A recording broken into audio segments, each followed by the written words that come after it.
government area of Edo State have sent a Save Our Soul message to Edo State Governor Godwin Obaseki to come to their aid by fixing their general hospital and Ayuele Secondary School, one of the public schools in the community, which has been in a state of disrepair. We also told you that a Lagos widow has contemplated suicide after a lover jilted her and sent her nude pictures to her church WhatsApp group platform. The ex-lover and Lagos-based businessman, Amara Kennedy, also defrauded the victim through blackmail.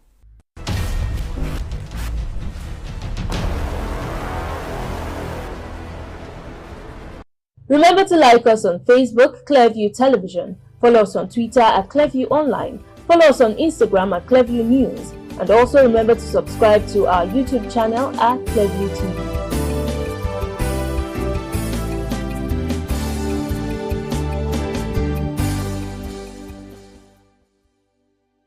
Many thanks for watching. I am Gloria Atta. Bye for now.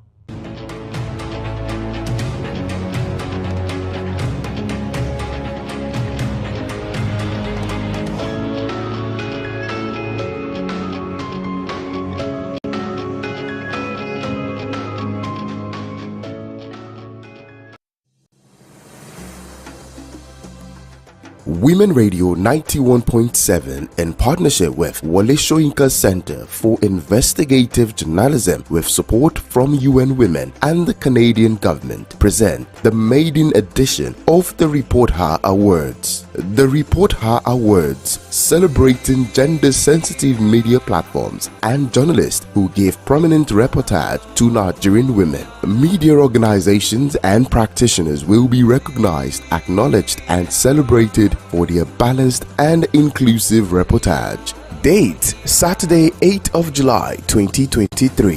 Venue: Radisson Blu, Ikeja, Lagos. Time is 5 p.m. The Report Her Awards is strictly by invitation. The Report Her Awards, celebrating female reportage.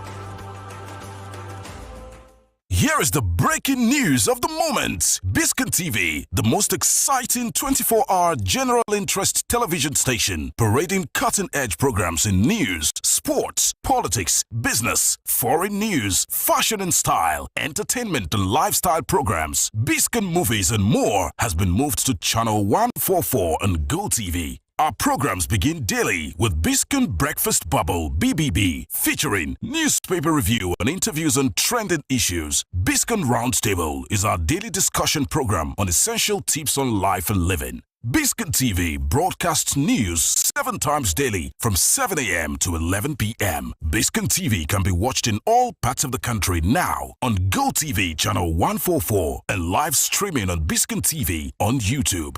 Biscon TV live streaming on YouTube is the fastest growing, most watched 24-hour live streaming channel on YouTube. Remember, Biscon TV has been moved from channel 108 to channel 144 on GoTV. Biscon TV, interactive, engaging and unconventional.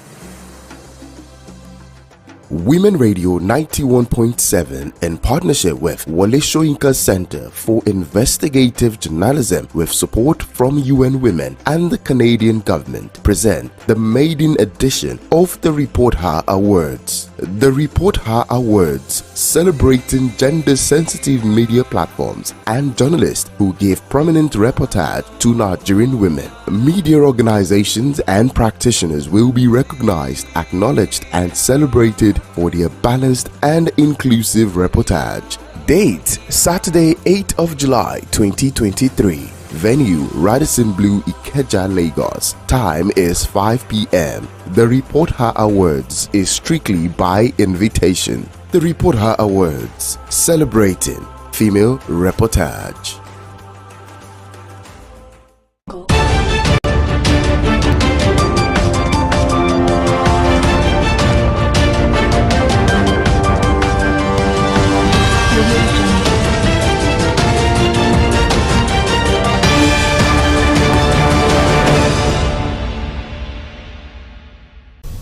Thanks for joining us again on the News Hour on Biscon Television. I am Stella Power. We'll begin with our top stories. On the national scene, Nigerians' expectations are high, rise above personal interests. Abbas tells reps. Governor Makinde moves to reconcile Adebanjo Fashoranti in Yoruba's interests. In business news, help Nigerian gas compete favorably. Tinubu urges Bank of America others. On the foreign scene, UN worried as Clark tips on Ukraine grain export deal. And in the weather sports, PSG appoints Luis Enrique as new coach. Now the news in detail. The House of Representatives has waded into the allegation of result forgery leveled by the Joint Admissions and Matriculation Board, JAMB, against a 2023 Unified Tertiary Matriculation Examination candidate, Mmesoma Ejikeme. The lawmakers expressed concerns that the exam body acted in an unprofessional manner in a matter involving a minor by withdrawing the candidate's results and banning her for 3 years. They said the girl may have been manipulated by an adult.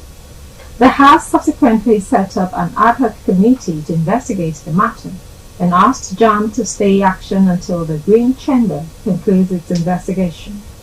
Earlier, in a video released by the young girl, which has gone viral, Mmesoma narrated how she obtained the result from JAMB portal and was surprised when she heard stories of forged results. On Sunday, JAMB accused the candidate of manipulating her results in this year's examination. In an interview on Wednesday, Mmesoma said she should not be blamed for the controversy.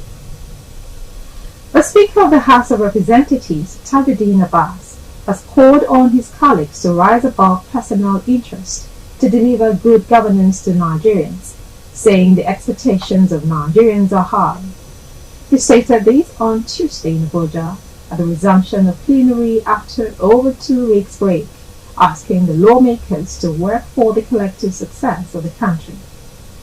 According to the Speaker, the current situation in the country requires immediate attention and action of the Parliament in giving legislative support to the executive to improve the living standard of Nigerians. Abbas said lawmakers must prefer legislative reforms to unlock Nigeria's economic growth and development of its vast human.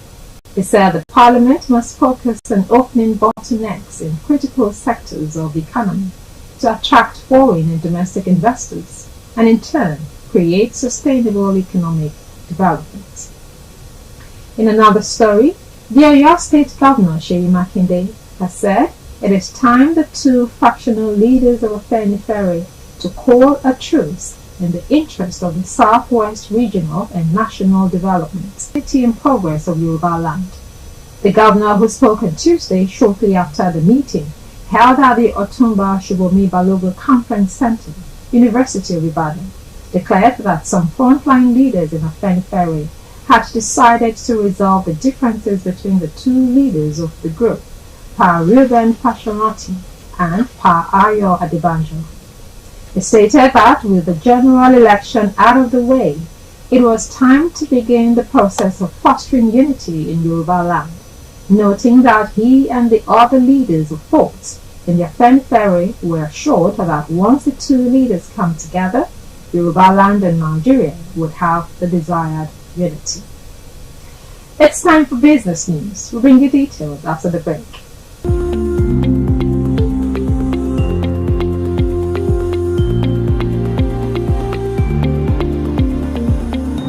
Welcome back. You're watching Biscon Television News. Now to business news.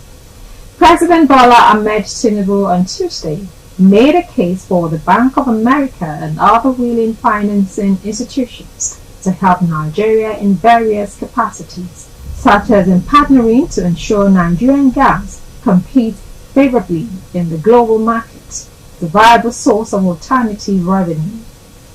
The president, who received Bank of America officials in his office at the State House, said his government is committed to instituting reforms that engender the sustainable growth and development of the country, according to a statement by the Special Advisor on Special Duties, Communication and Strategy, Dele Alake. He also expressed confidence that his administration was on the pathway to success in spite of the challenges facing the country, saying Nigeria has no reason to fail the rest of the African continent. In his remarks, the leader of the delegation and president of International for Bank of America, Mr. Bernard Mentor, expressed excitement about the initial steps taken by the new administration, which he said is taking Nigeria back to its rightful place on the global stage. Still to come is foreign news. Bring the details shortly.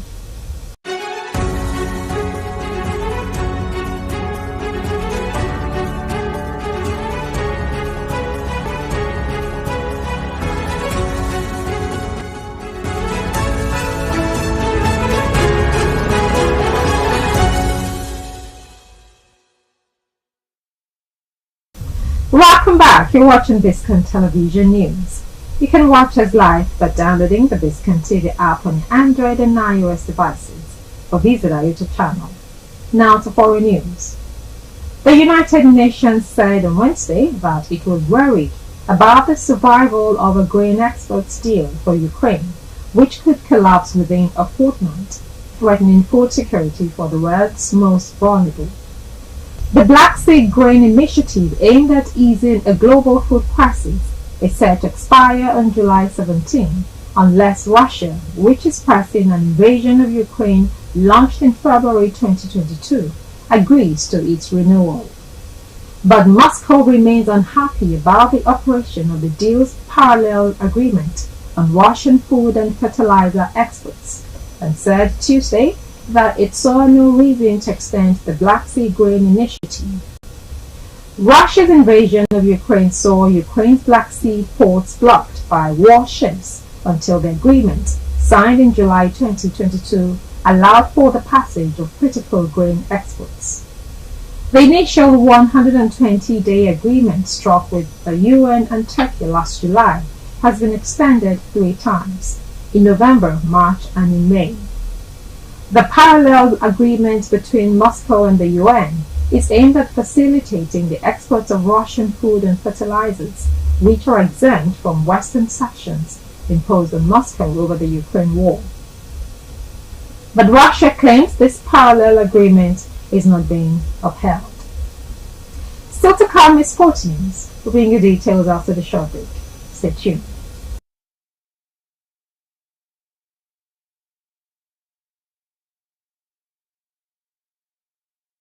Welcome back. You're still watching Biscon Television News. Now to the weather sports. Former Barcelona and Spain coach Luis Enrique has been appointed as the new coach of Paris Saint-Germain on a 2-year deal, the French champions announced on Wednesday. The 53-year-old, who had been a free agent since being sacked as Spain coach last December, replaces Christophe Galtier after his departure from the club was confirmed earlier in the day. Luis Enrique was unveiled by PSG at a press conference alongside the Qatar-backed club's president, Nasser Al-Khelaifi, at their brand new training complex in Poissy, to the northwest of the French capital. The new coach, whose full name is Luis Enrique Martinez Garcia, is the 8th man to lead the club since the transformative Qatari takeover of 2011, and like those before him, will be charged with bringing them the success in the Champions League that has so far proved elusive. PSG have never won Europe's most prestigious club competition, coming closest to when they lost in the final to Bayern Munich in 2020. They have gone out in the last 16 in 5 of the last 7 seasons, losing to Bayern at that stage in the campaign just finished. That defeat proved costly for Galtier. Luis Enrique arrives with pedigree in the Champions League, having won it as a coach of Barcelona in 2015, when a brilliant team led by an attack of Lionel Messi, Neymar and Luis Suarez beat Juventus in the final. He now joins a club beginning their latest rebuild following the departure of Messi at the end of his 2-year stay. Coming up next is some entertainment news. We'll bring you details shortly.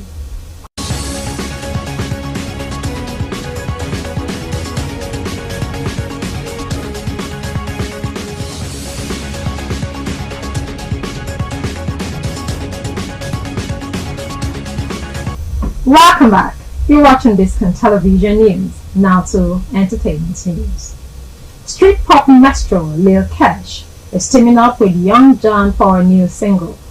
Lil Cash is one of the artists that propelled street music in Afrobeats through his catchy music that combines street relatable lyrics and party-starting beats for timeless hit records. After making his comeback with a series of impressive records, Lil Cash is set to continue his momentum as it teases an unreleased single titled Feeling Funny with long-term associate Young John. The single packs a catchy beat that carries Lil Cash's familiar flows and Young John's stellar melodies that have made him into a star. And that's it for now on the News Hour on Biscon Television, compiled and produced by Tomiloba Bolani. I am Stella Power. Thank you for watching.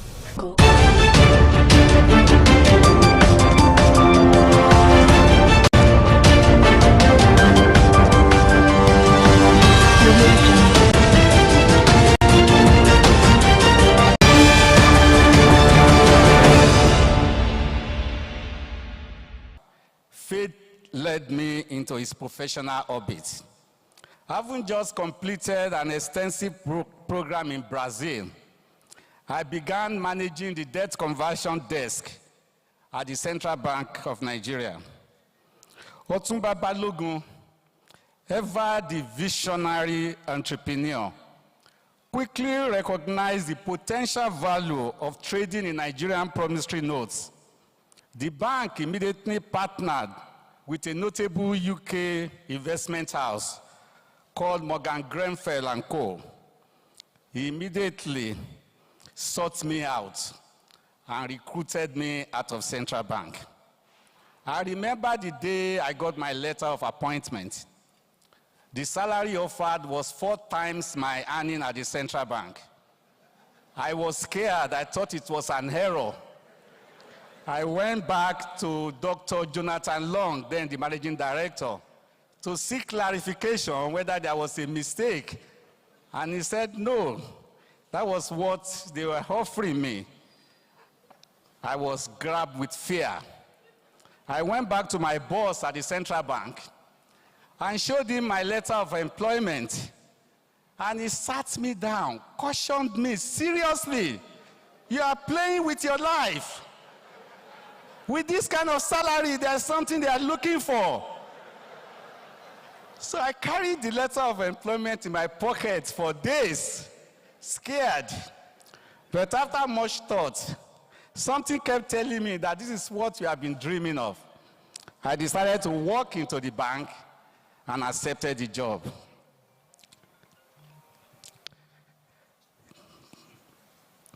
Despite my youth and relative inexperience compared to other colleagues, Otumba gave me a chance. He believed in my potential. Just a few weeks after I resumed work, he paired me with Remi Adetayo, the man who gave the eulogy, and we shared the same office.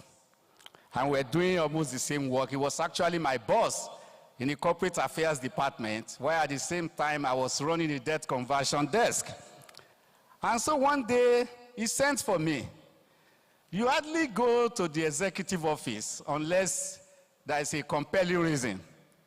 So I was wondering why Otumba would send for me. So I went to the executive office. I was shaking like a leaf.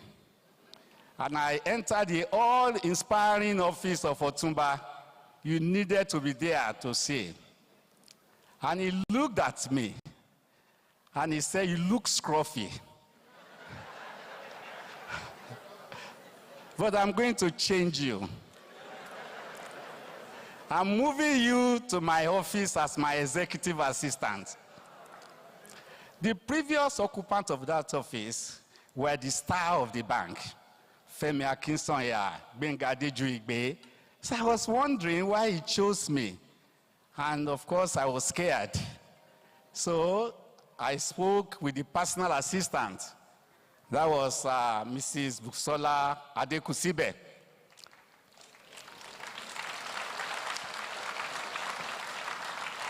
This was in the year 1987.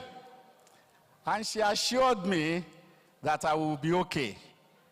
Can you imagine you having an office right in front of the executive office of Otumba Shibomi Balogun? One day he came to work, and I was wearing my shirt and tie without a jacket. And he yelled at me, "Why are you naked in my office?"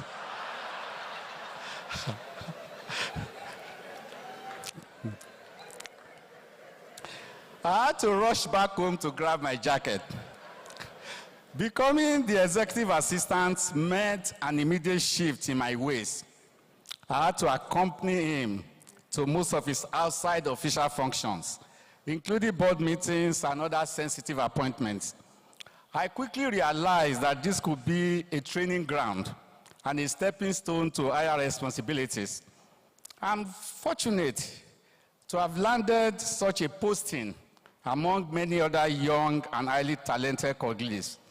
My transformation was swift, from my appearance to my professional demeanor. I will study Otumba's dressing, and I will go with Remi Adetayo to the back of Mandila's building, searching for a similar suit that mostly resemble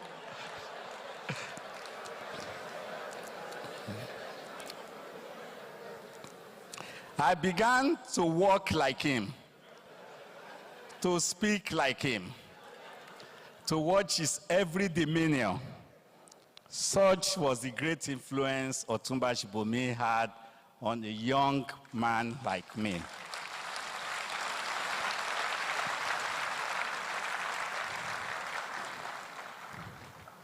Working closely with this extraordinary figure, a trailblazing professional, a successful, determined, and courageous entrepreneur, significantly shaped my worldview.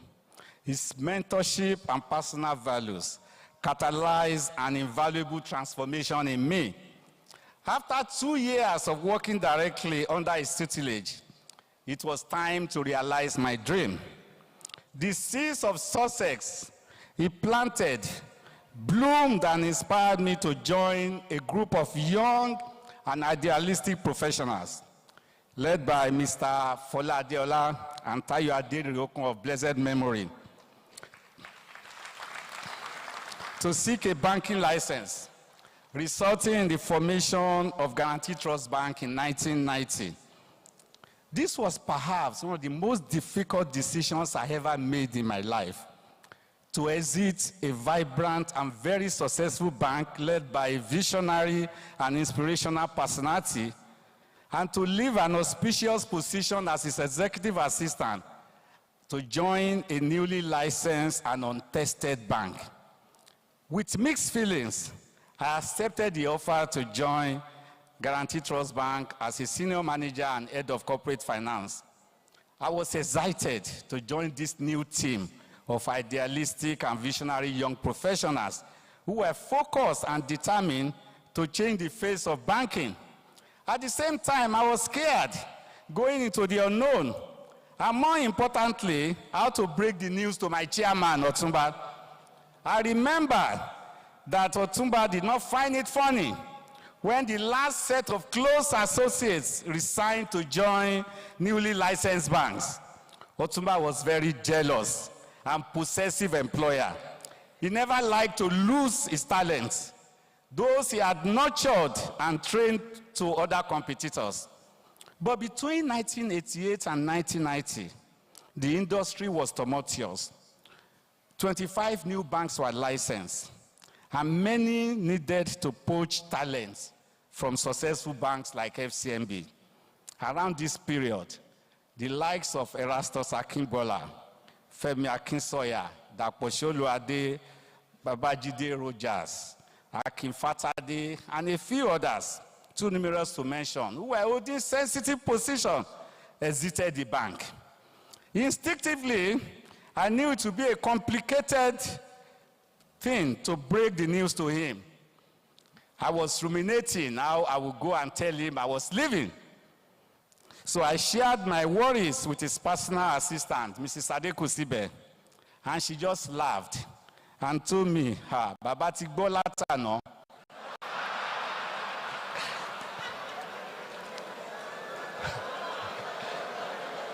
My heart sank. I decided to brave it. I entered his very posh and awe-inspiring office with fear and trepidation.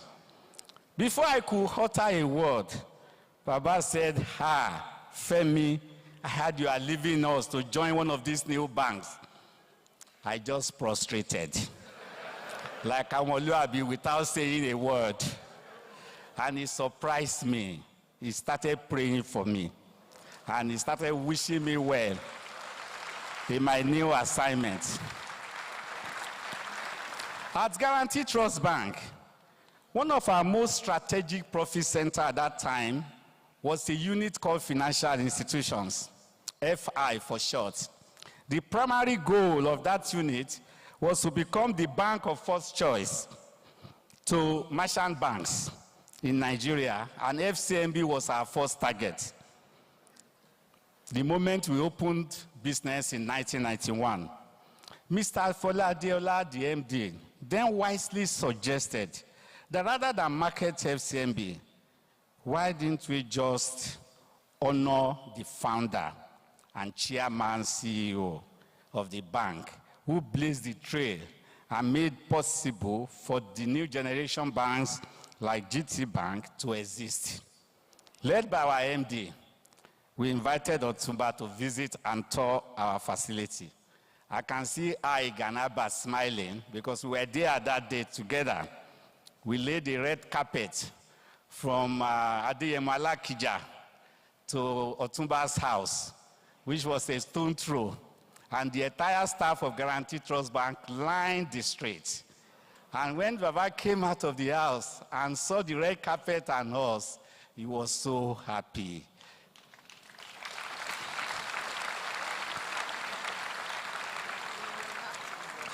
Let me quickly round up. I have to skip so many other things I would love to say. But let me just say that Otumba has had a great touch on my life. I'm who I am today because I started my professional journey right under his tutelage. And when I became the Deputy Governor of Lagos State, he was the happiest man ever. He honored me with a reception, and till the day he passed on, he always took me as one of the children. And I'm letting the children know that I am Baba's first son.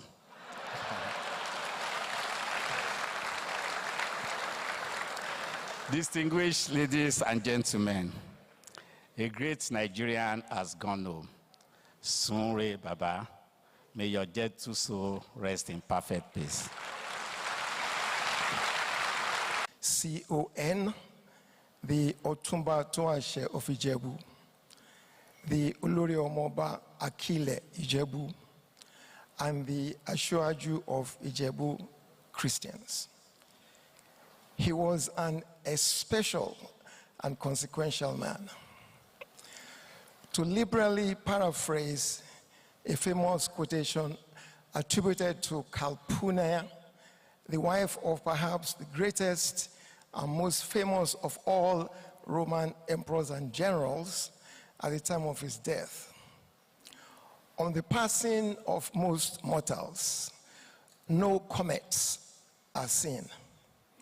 However, the very heavens themselves blaze forth the death of princes. This is demonstrably the case with the sudden, very painful, and totally unexpected loss of the founder, as he'll forever be fondly remembered. He and my late brother, Gwega Jadisimi, were friends from their early youth, but I first met him when he returned from the United Kingdom as a brilliant, dashing young lawyer, having graduated from one of the most famous and prestigious schools in the world, the London School of Economics and Political Science, the LSE. He'd also been specially identified and trained as a parliamentary legal draftsman. That was the first of his firsts, because he was the first Nigerian to be so trained, and was engaged in that capacity by the Western Nigerian regional government in Ibadan, the regional capital. I was still in high school at the time, but very clearly remember being quite taken by his distinguished panache, savoir-faire, and which set him apart from all his peers, even at that time. As we heard earlier, he eventually relocated to Lagos and to a job with the Nigerian Industrial Development Bank, NIDB. He was later headhunted amidst very strong competition from hundreds of other candidates as executive director at Icon Merchant Bankers. That move presaged his predestined fate in Nigeria's financial space. What distinguishes the merely great from that rare visionary is the ability of the visionary to see and to dare to seize opportunities that others are either completely oblivious of or lack the ability or boldness to pursue. He started with City Securities Limited, CSL, as stockbrokers and issuing house. CSL was an instant success and handled some of the largest initial public offerings of the time, like Mobil Oil and Texaco marketing companies. Then, with supreme self-belief and daring, he went for a banking license. It's impossible to exaggerate how bold and audacious a move this was. Nobody else had so much as dreamt of doing the same. His dogged determination assured his successful application for a banking license. Thus was born what is now the First City Group, with First City Monument Bank PLC at the center of the banking and full range of financial services companies. It is certainly obvious to observe that to follow a successful example once set is considerably easier than to be the first to light up the trail. That is a distinguishing mark of a visionary. Of course, many who subsequently followed have done so with great distinction, particularly in the recent years. However, the accolade of being the founder is one than which there's no greater accolade. Only one person can be the first, and the founder will accordingly have for always the preeminent pride of place as the grand master and father of modern day banking in Nigeria.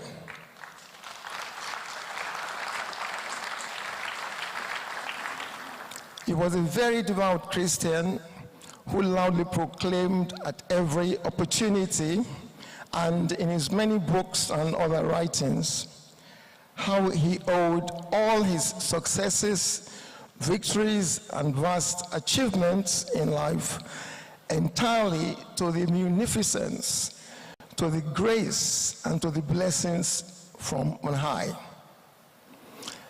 He was a great and generous philanthropist whose material support for evangelism generally, and the Anglican Communion in particular, both in Lagos as well as in his native Ijebu-Ode, is legendary.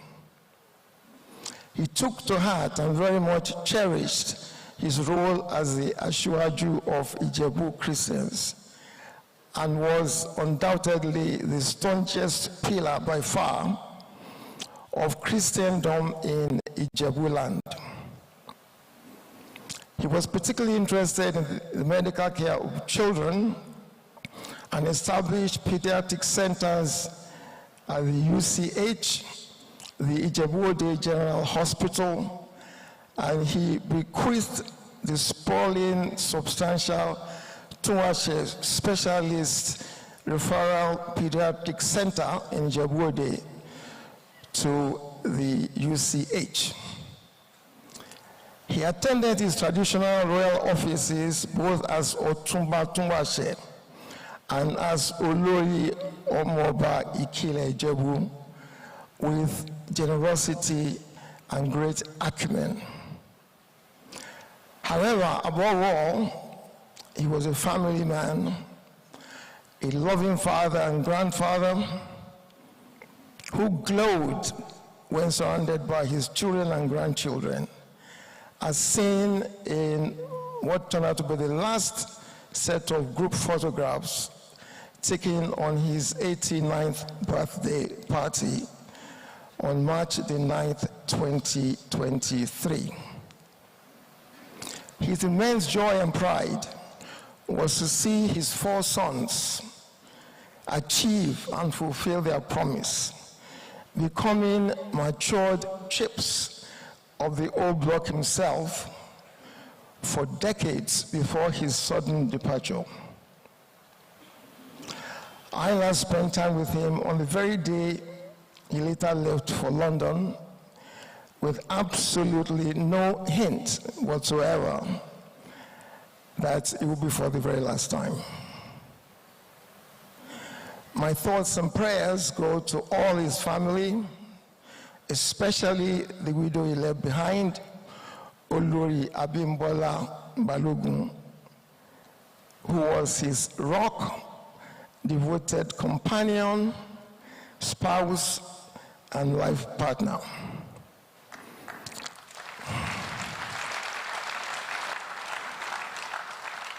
May Almighty God be their comforter, one and all.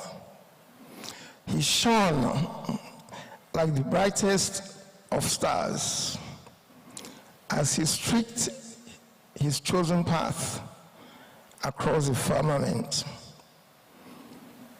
I'll end with another quote, this time from Julius Caesar himself, after one of his lightning victories. Otumba Tunwashe came, he saw, and he conquered. He'll forever remain fresh in our memories. May he forever rest in perfect peace.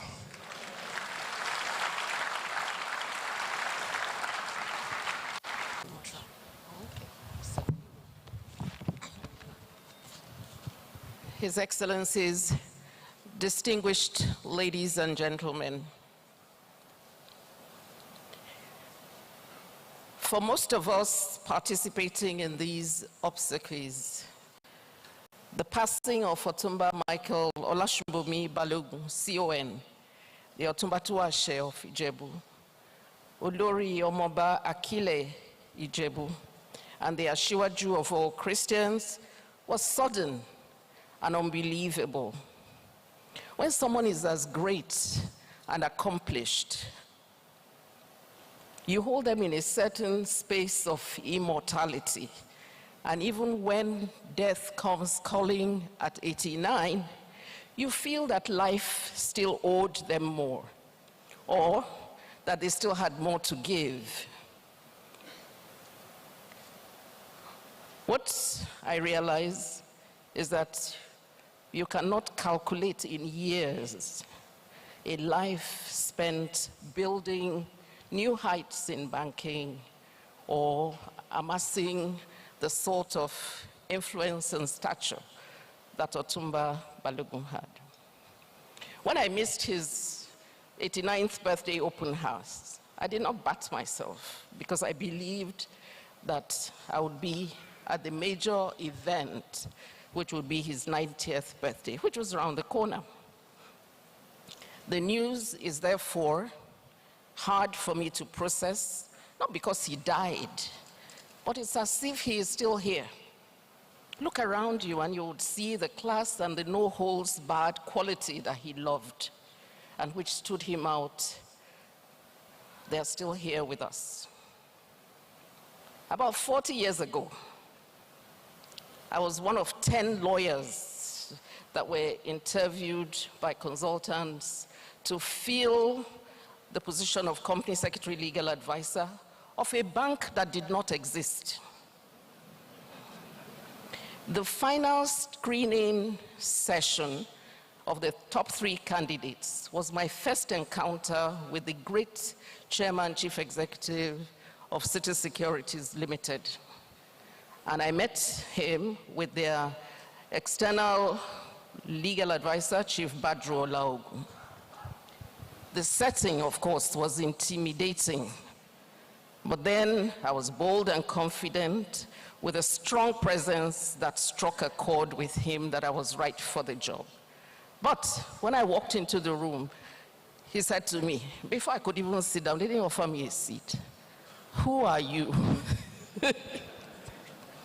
Who is your father? That's what I mean. I said, oh, my father is PNC Moluku, MBE. I had it in my mind that maybe it would be important for me to tell him that I actually didn't come from nowhere. My father had retired as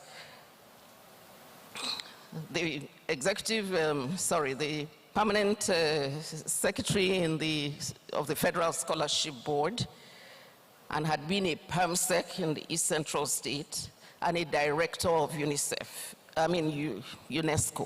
I told him all of that, and he said, oh, okay.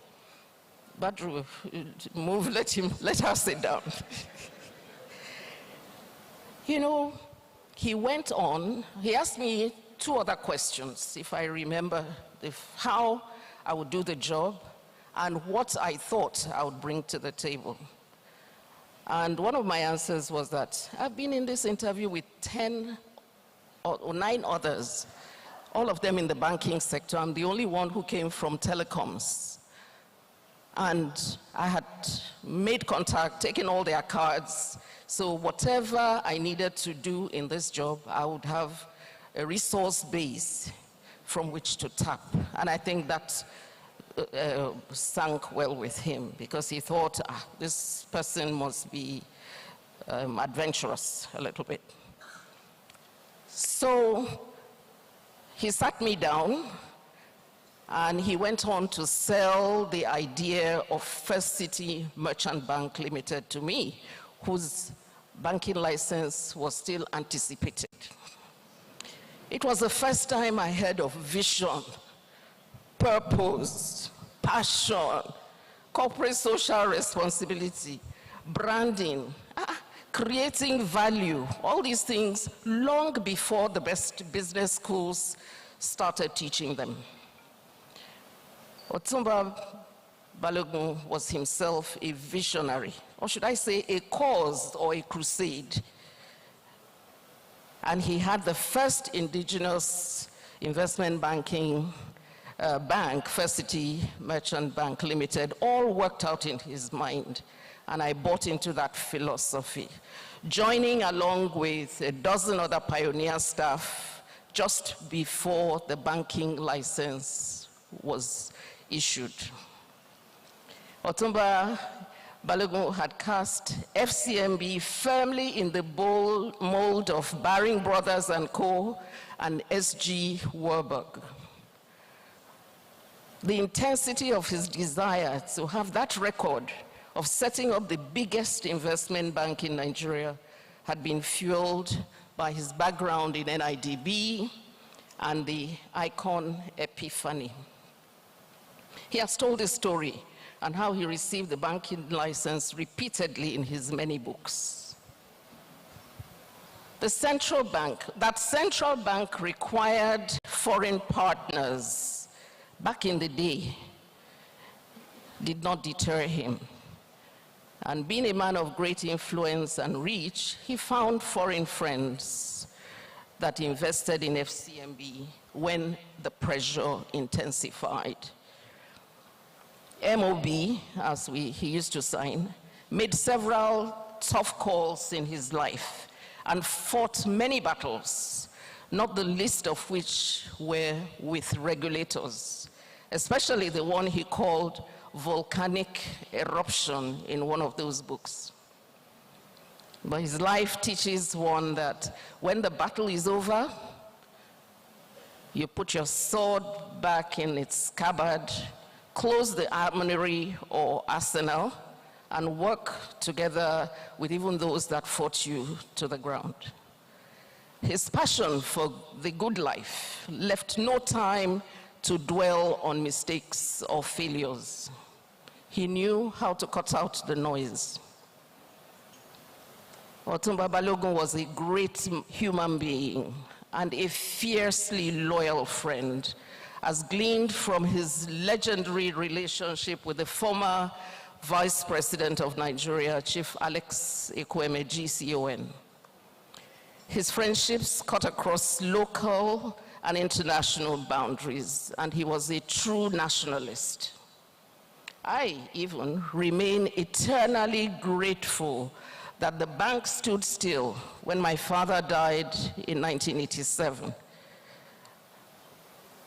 As everyone headed for my hometown Onitsha to his funeral, at which the then Obi of Onitsha delegated his chieftains to ensure that Otumba and the FCMB entourage were treated like royalty. Otumba Balogun remains a major force impacting countless lives. We used to say behind his back, though, that FCMB was actually a university or a school of life, which prepared you for the untold. The environment was a mixture of fear, trepidation, from too much discipline, enormous attention to detail, where how you appeared or how you spoke mattered. On top of that, you could not even be late for any assignment or anything.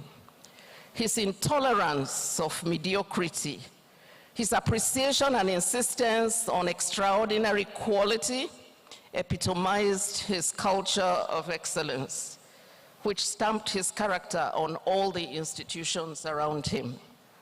Little did we realize how fundamental to success these attributes were.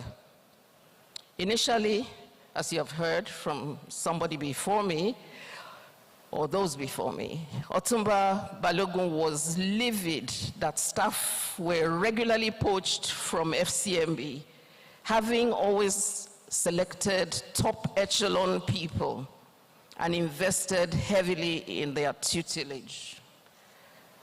FCMB was a training ground for the banking sector, and Otumba eventually became proud that the institution, FCMB, became the soul of the industry.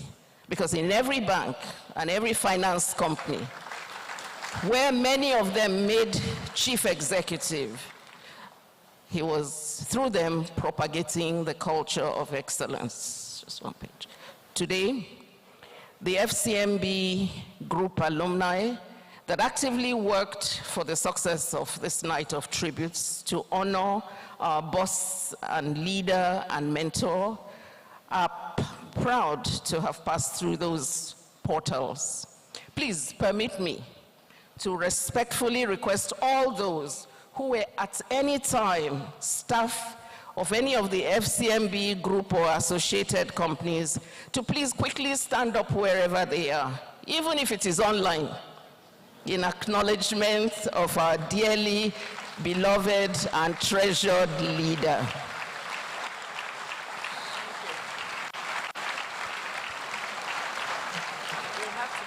Yeah. Thank you all very much for the solidarity, the show of love for the family, and the continued efforts at preserving this legacy. What really endures about Otumba Balogun is that thousands of people benefited directly from his pioneering and entrepreneurial spirit. Millions more worldwide benefited indirectly from his businesses or were influenced by the sheer power of his personality and sense of purpose, his commitment to achievement and excellence, not to talk of his love of life, his opulence or flamboyance and good humor. His regal style of flowing white robes, long chains, and his signature long wheelbase automobiles were the talk and envy of town. Finally, Otumba Balogun already accomplished his legacy by preparing for this day when we all sit around reminiscing his life and times. He ensured that in his remarkable lifetime, his children, Bolaji, Jide, Ladi, and Boyega, their wives and the grandchildren, were schooled in strong faith, an acknowledgement of the Almighty God, a good education, a strong culture of work, a high sense of family and achievement. They only need to be there for each other. And in fact, maybe also become vocal voices that would join causes that would strengthen the capital market and the banking sector.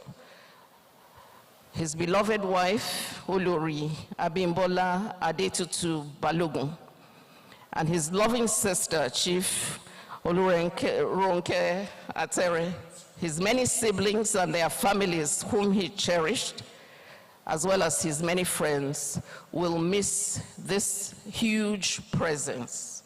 May God comfort us all. Adieu, Grandmaster. Farewell, visionary, man of great faith, man of faith. Farewell, fierce warrior. Thank you very much.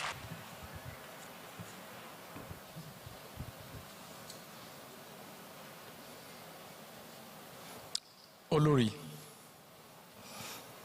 Abimbola Balogun, Bolaji Balogun, and the rest of the gang.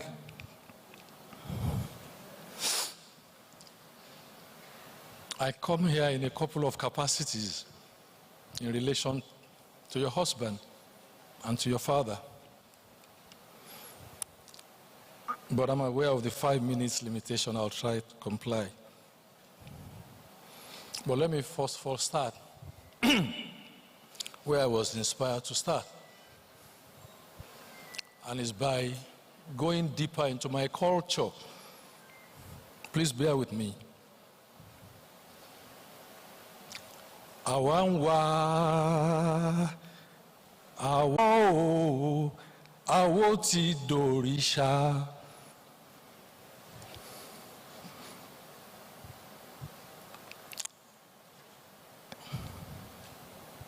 In commemoration of the remarkable life and contributions of Chief Otumba Michael Olashubumi, Olaonipekun, Olaoshewogwe.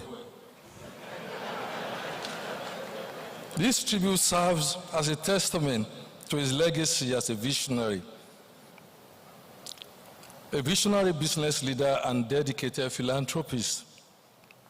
Through his entrepreneurial spirit, strategic acumen, and unwavering commitment to societal development, Otumba Balogun shaped industries and transformed men. Today, we honor his exceptional achievements and remember his indelible mark he left on the hearts and society. His early life was to follow the footsteps of his father. They called him an entrepreneur. In Ijebu-Ode, okay, he was. But he then took it out of Ijebu-Ode, found his purpose, and he became unstoppable. He was a champion for education. Recognizing the transformative power of education, Otumba Balogun prioritized investing in human capital development. He established the Shubem Balogun Foundation, which implemented various initiatives to enhance access to quality education across the country, from scholarships to educational infrastructure projects. These efforts enabled countless aspiring young minds to pursue their dreams and contribute to national projects. He was a philanthropist and a social welfare personality. His philanthropic endeavors extended beyond education, encompassing healthcare, as we've heard, poverty alleviation, and social welfare. Through his foundation, he spearheaded impactful initiatives that aim to improve healthcare facilities, provide essential amenities to underserved communities, empower vulnerable groups, and support sustainable development projects in the country. His remarkable compassion and dedication to uplifting society touched many lives and created lasting change. A legacy of leadership and inspiration. Otumba's exemplary leadership style, characterized by integrity, vision, and inclusivity, served as an inspiration to entrepreneurs and professionals across the country. He believed that success should be shared, and he embodied this through his commitment to mentorship and nurturing talent, his exceptional work ethic.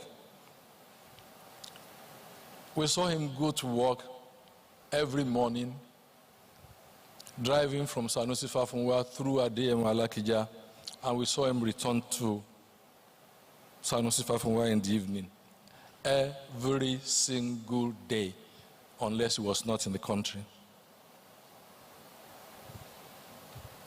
Let me talk a bit about the clubman. Until his death, Otumba Balogun was a member of the Metropolitan Club. Unlike Benny, I won't ask Metropolitan Club members to stand up.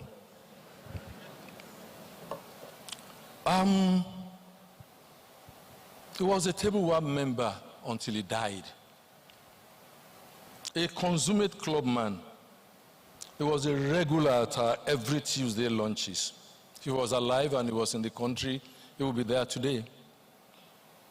So many people in the club were there on that Tuesday when Otumba Balogun said, "I'm traveling tomorrow and I will see you when I come back." That was the last we saw of him. They called him Grandmaster here. I think that was the move that he played the best.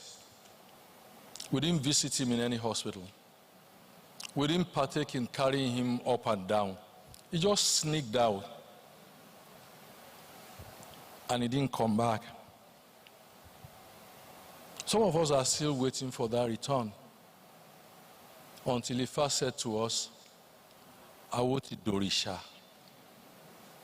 Awa Ori." He will come in his choice cars, typically a Rolls Royce. I visited him once and I counted 7. And I asked him, 7? He said, no, there were 13, 8 surviving.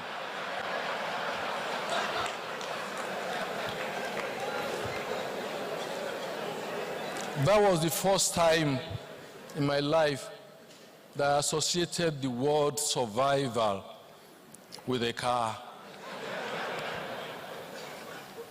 I don't know how many are surviving still. Who knew him and didn't know about Ovington Gardens? Then they didn't know him.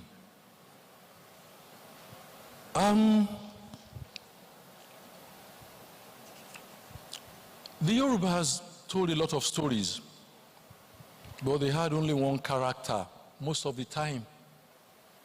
The character had a name, had an oriki, and had a wife. Ìjàpá tìrókò ọkọ yánníbo. For as long as you are patient, Ọ̀túnba Balógun told stories, and he had only one character as well. Can you guess who the character was? Ọ̀túnba Ọláṣùbọ̀mí Balógun. For as long as you are patient to accept that character, he will tell you stories. He never envied anybody. For as long as you accept that your beautiful house is a replica of his own house, which he built many years ago. Once that is the condition, you are free to go. When he turned 70, the guy who sold him the Rolls Royce came with the Rolls Royce to Ijebu-Ode. And I think it was a mistaken identity. I think he was looking for Aiboje. But he found me and introduced me to the Rolls Royce. I said, if I carried this home, where will I say it came from? Said Aburo. The title of this is, by the way, Egbon Aburo. He called all of us Aburo. And none of us dared call him Egbon. So now that he's gone, I have to say to him, he had many Aburos indeed. He was the Egbon Aburo. I've told you about his storytelling. One character, Ọ̀túnba Balógun. We will miss him at the club. We're missing him already. From so many perspectives. From his presence. Madam, nobody takes this thing from me. I'll soon finish. From his financial standing. He was no one you call 3 times or 4 times. He was no one you call to remind of what his obligation was. He was not. There are many people will call. No. You didn't. Once that is the obligation that is set for him, you got cleared and you went your way. He was totally devoted to his family, especially Olori Abimbola, who didn't know her name. To Bolaji, to Jide, to Ladi, to Boega, and of course his sister, who was as a twin. You couldn't claim to know him if you didn't know Mrs. Atere. You couldn't. You didn't know him. They laugh the same way. They talk the same way. If you offend one, you have offended the other. I mean, it's such a deal. Moki Boboyin, Eku Asheyinde, Eku Araferaku, Eku Dele Baba. Please, allow me to once again consult the talking drummer who beat his drum for me. And I want you to hear what he said. Olówó ń kú, tálíkà ń kú, ọmọ kékeré ń kú, àgbàlagbà ń kú, ikú, ikú, àlìmútù, àlìmútù. Ṣégbà ló yàtọ̀, gbogbo wa là ń lọ. Ṣégbà ló yàtọ̀, gbogbo wa là ń lọ. My singular prayer for all of us, very simple. Kí ọjọ́ kó jìnnà síra o. Farewell, Balógun. Thank you so much. We have a video documentary to show to you, and a few people will talk about Ọ̀túnba. But I just want to add very quickly that we all that grew under Ọ̀túnba, under his wings, realized that his name opened doors all the time for us. But there was one day, on one occasion, that Ọ̀túnba's name did not open doors for me. When the new banks came, I looked at the trajectory of my career, and I realized it would be very difficult to become an executive director in FCMB, because I didn't see anybody who was going to leave in a hurry. So there were new banks coming out, And I just try your luck now. Send out your CV. I sent my CV out to a few of the banks. There were a few of us who were heads of corporate affairs at that time. And I sent my CV. And the headhunters, the HR companies, few of them at that time, called me for interviews. The interviews were done. And 5 of them came back to me that I did very well and that they wanted me to meet the management. And I looked at it, all right, I could negotiate. Because when I started work with Otumba, I didn't know how to negotiate. I wrote my application letter with Mrs. Adekusibe in his office. He gave me what he offered me. I was a civil servant. So you can imagine how much he offered me. Anyway, the chief executives of the 5 banks, I went to see them without Ms. Moloku knowing, because she was my direct boss. And I met the chief executives, and each one of them, Remy, you did well. We want you, but you know what? We can't take you. You can't take me how? Said, we cannot incur the wrath of Otumba Balogun. That's the story of my life, and that's when, and then I decided, the father that I lost at 15, this is the father that I got, and 40 years on, I still remain member of the Balogun family. Never mind Femi Pedro saying that he's number 1. Bolaji, even Bolaji and Jide and Ladi and Boyega and their wives, they know I'm number 1. Distinguished ladies and gentlemen, there's a video on Otumba, interesting, over about 10 minutes. Please, can we have the inquiry? Who is this man?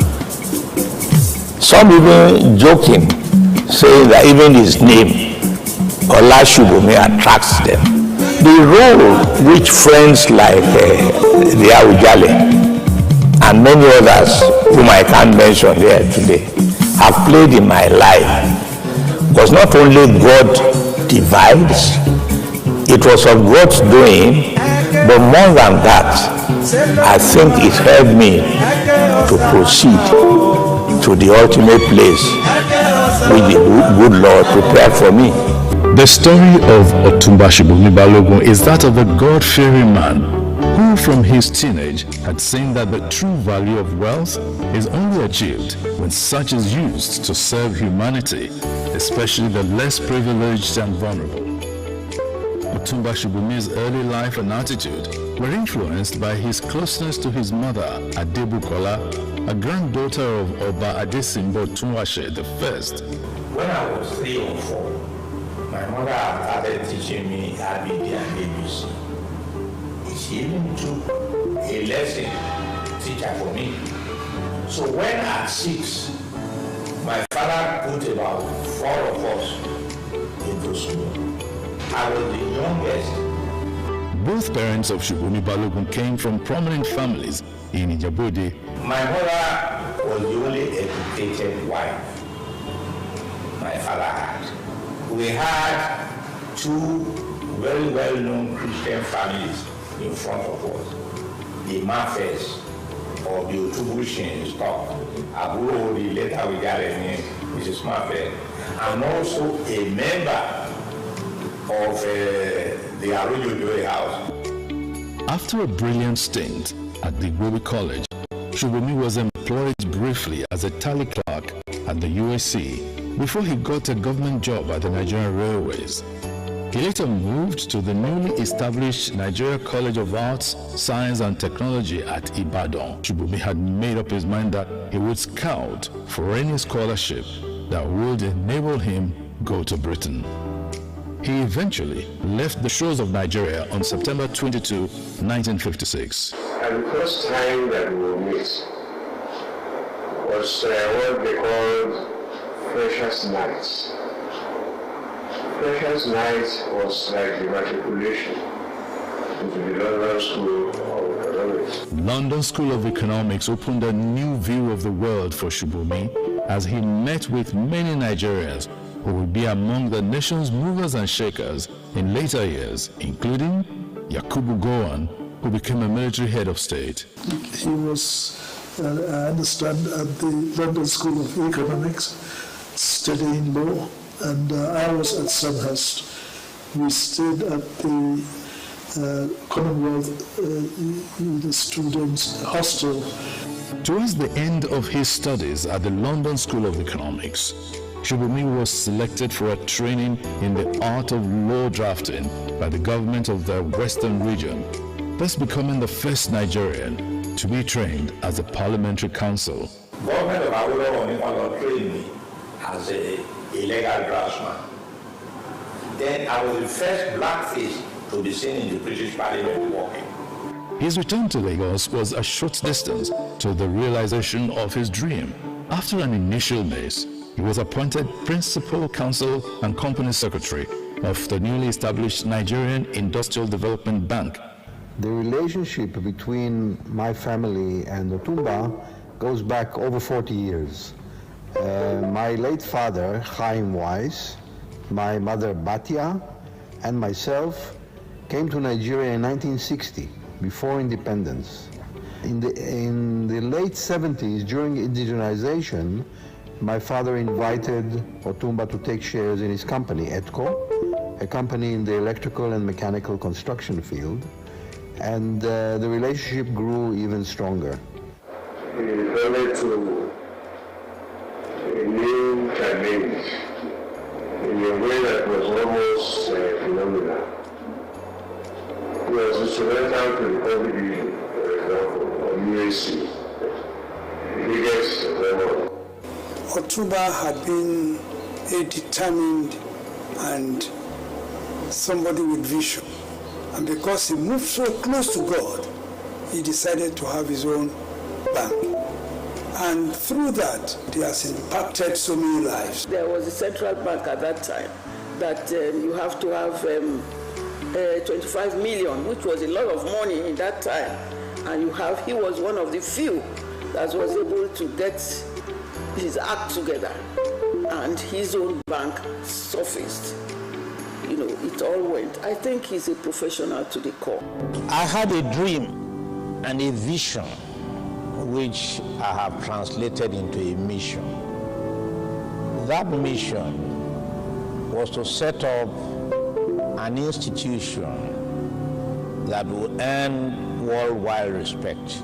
I did it because I wanted to prove that Nigerians, given the opportunity and necessary encouragement, can attain the commanding heights in the management of a world standard financial institution.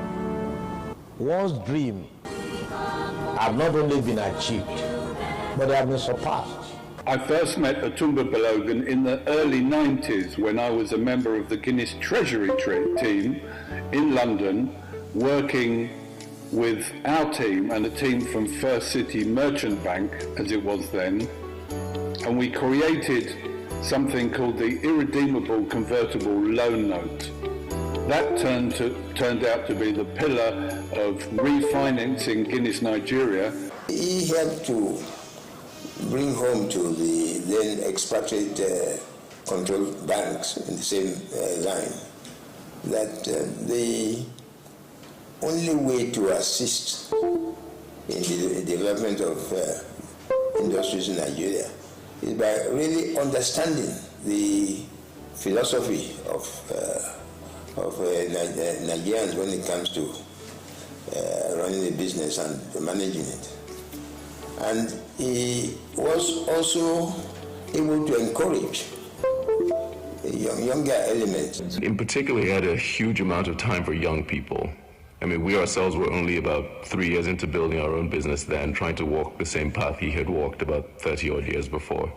He saw that and seemed to make it his business to see me succeed. Never quite telling me what to do, he always found a way, either with an anecdote, to steer me in the right direction. Otumba was a great entrepreneur and a philanthropist, and he was also recognized by the Italian government, who was awarded with the title of Cavaliere of the Republic of Italy. He was a great leader in his industry. He was a point of reference. Baba, as we called him towards the end,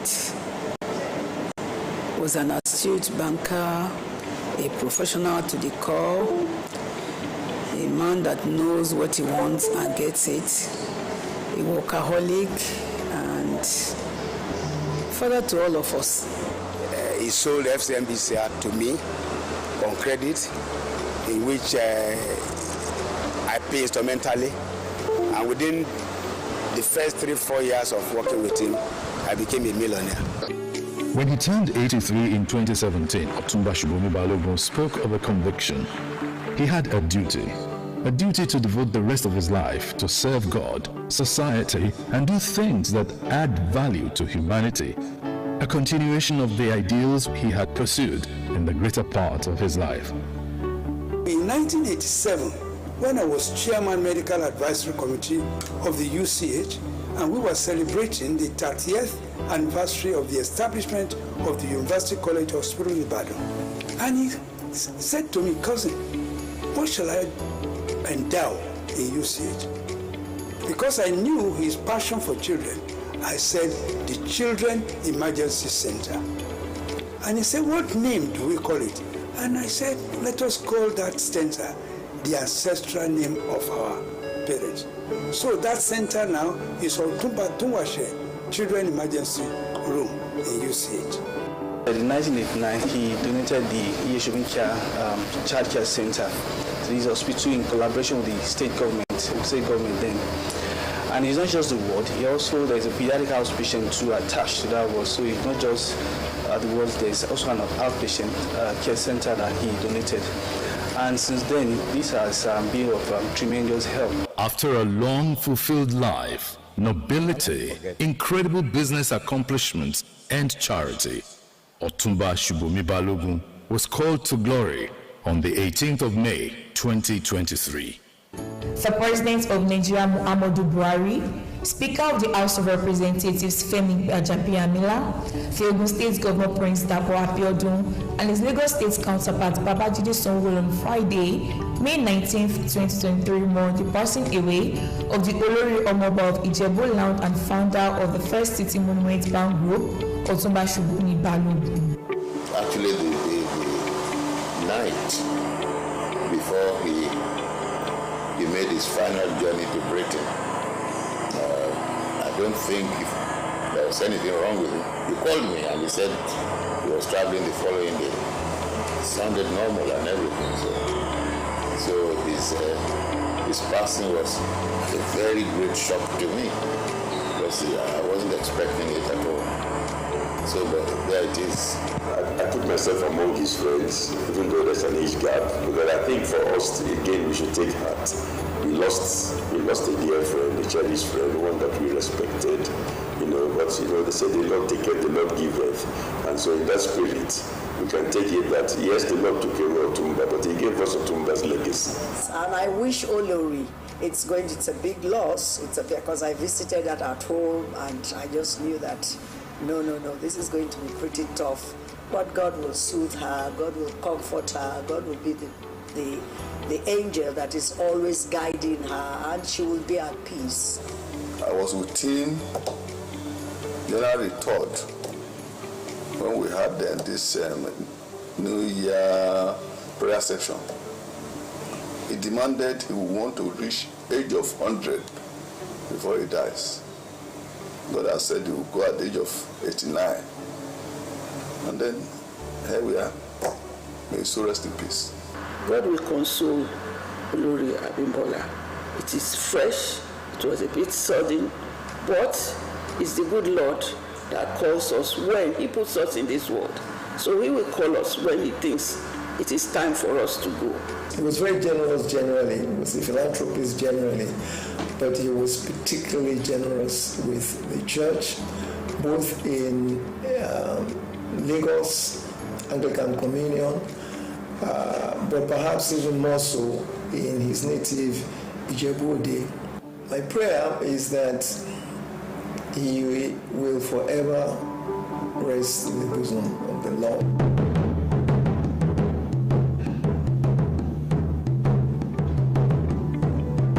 ọmọ bọ́rọ̀gún làṣẹ̀sọ ṣìwọ̀ṣìwọ̀ làṣòwò bí owó bá rogún làṣẹ sọ bí ààrẹ gbà á wà sọ́wọ́ bí olè lárí ọmọ onílé ńlá tí ń ba olè lẹ́rù ọmọ agun ẹṣin lọ́sàn bí ènìyàn lóru ayọ̀ bí ẹni ọba ń bọ̀ arìn gbẹ̀dẹ̀ bí ẹni ẹgbẹ́ ń dùn ẹgbẹ́ òdùn ara ló fi ń ré ọmọ òsì lóyè joyè ó jẹ balógun tán ó wá jẹ sẹ́ríkì ọmọ balógun dòdò ń dá wà ọmọ arójò joyè adélé tejiteji ọmọ afẹ àránpòjò ọmọ ayé nínú àrà bàtà bútú ọmọ olówó joyè méjì ó jẹ Àwùjalẹ̀ tán ó tún jẹ dàgbúrèwe ó jẹ oyè kí oyè wu ní jẹ ọmọ lẹ́sà ògẹ́rù ìlú òru ìlú kò wọ́ lọ́rùn.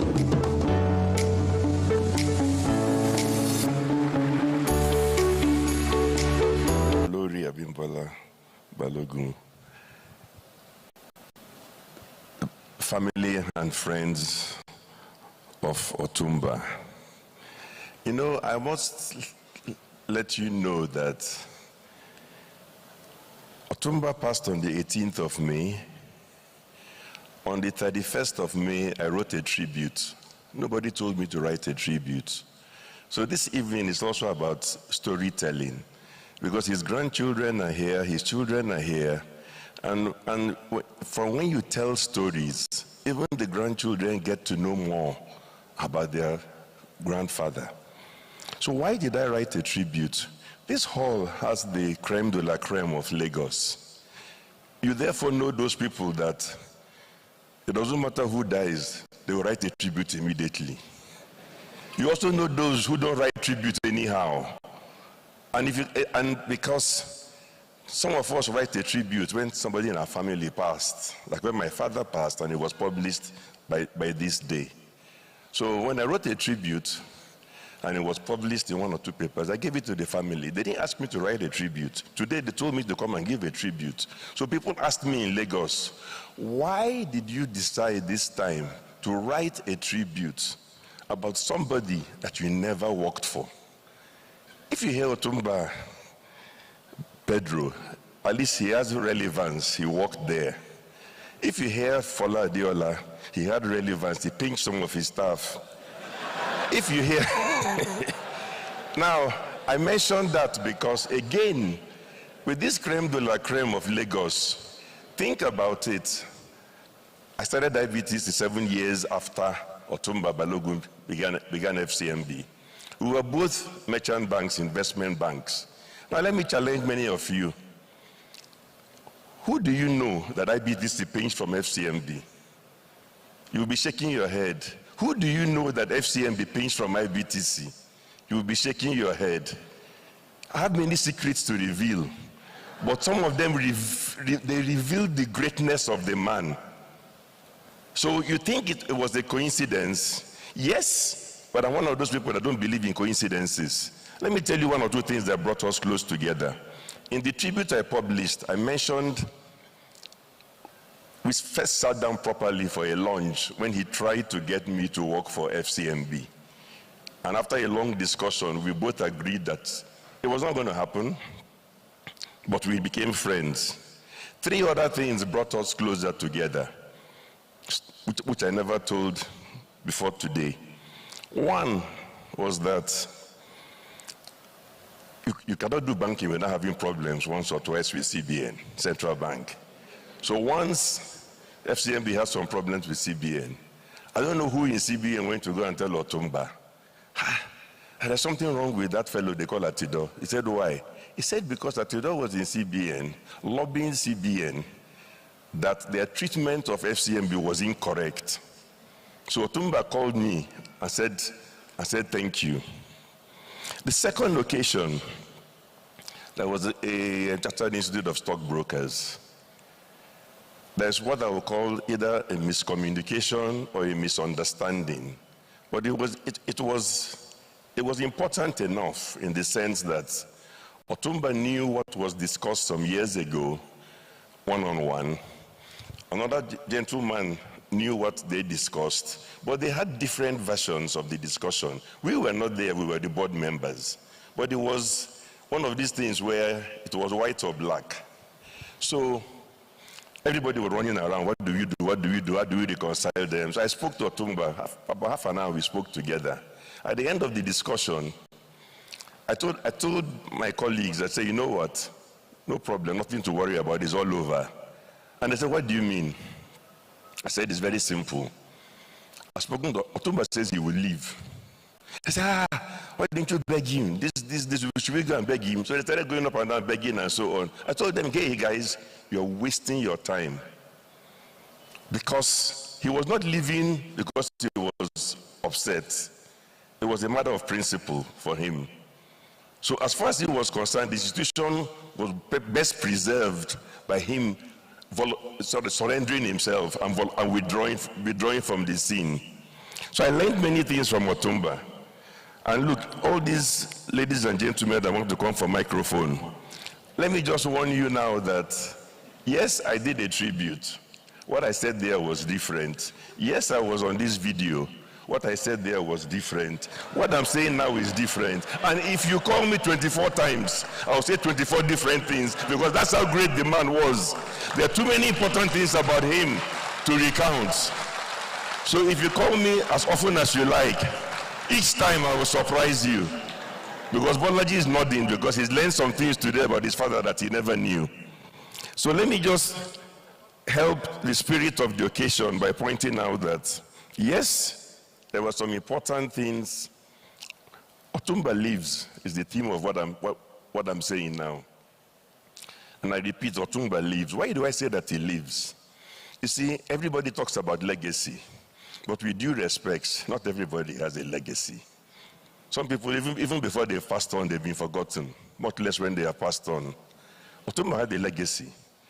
And it was, a legacy is not something that you manufacture.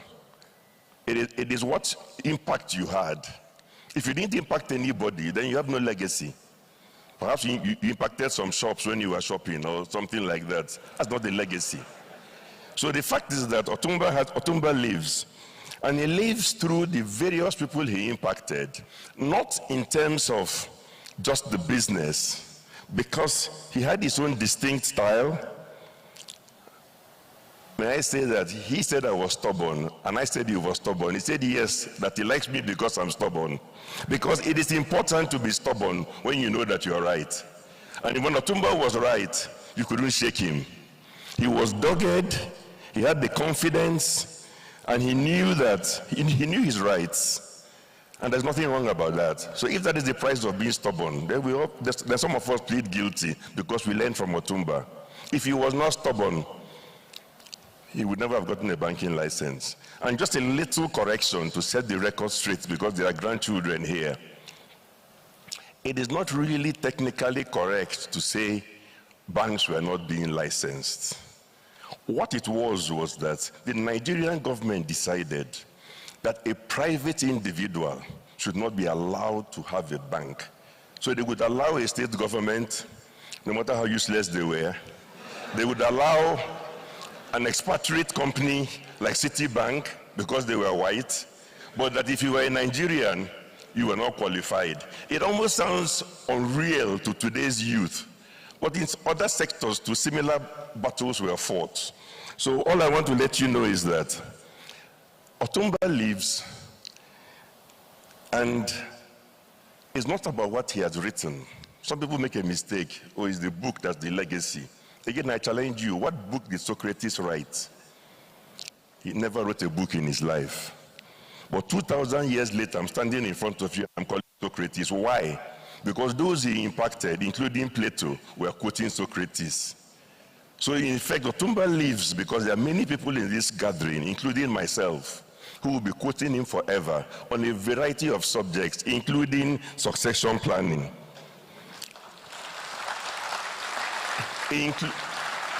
You know, now I have to respect them by saying that my advice to you is that since Otumba lives, let us spend this week in accordance with the family's dictates. I'm a stickler for corporate governance. But I warn all of you that if you challenge me again to talk about Otumba, I will release even more things. So on that note, I tell the family, God bless you all. And remember that Otumba lives. Thank you. Thank you so much.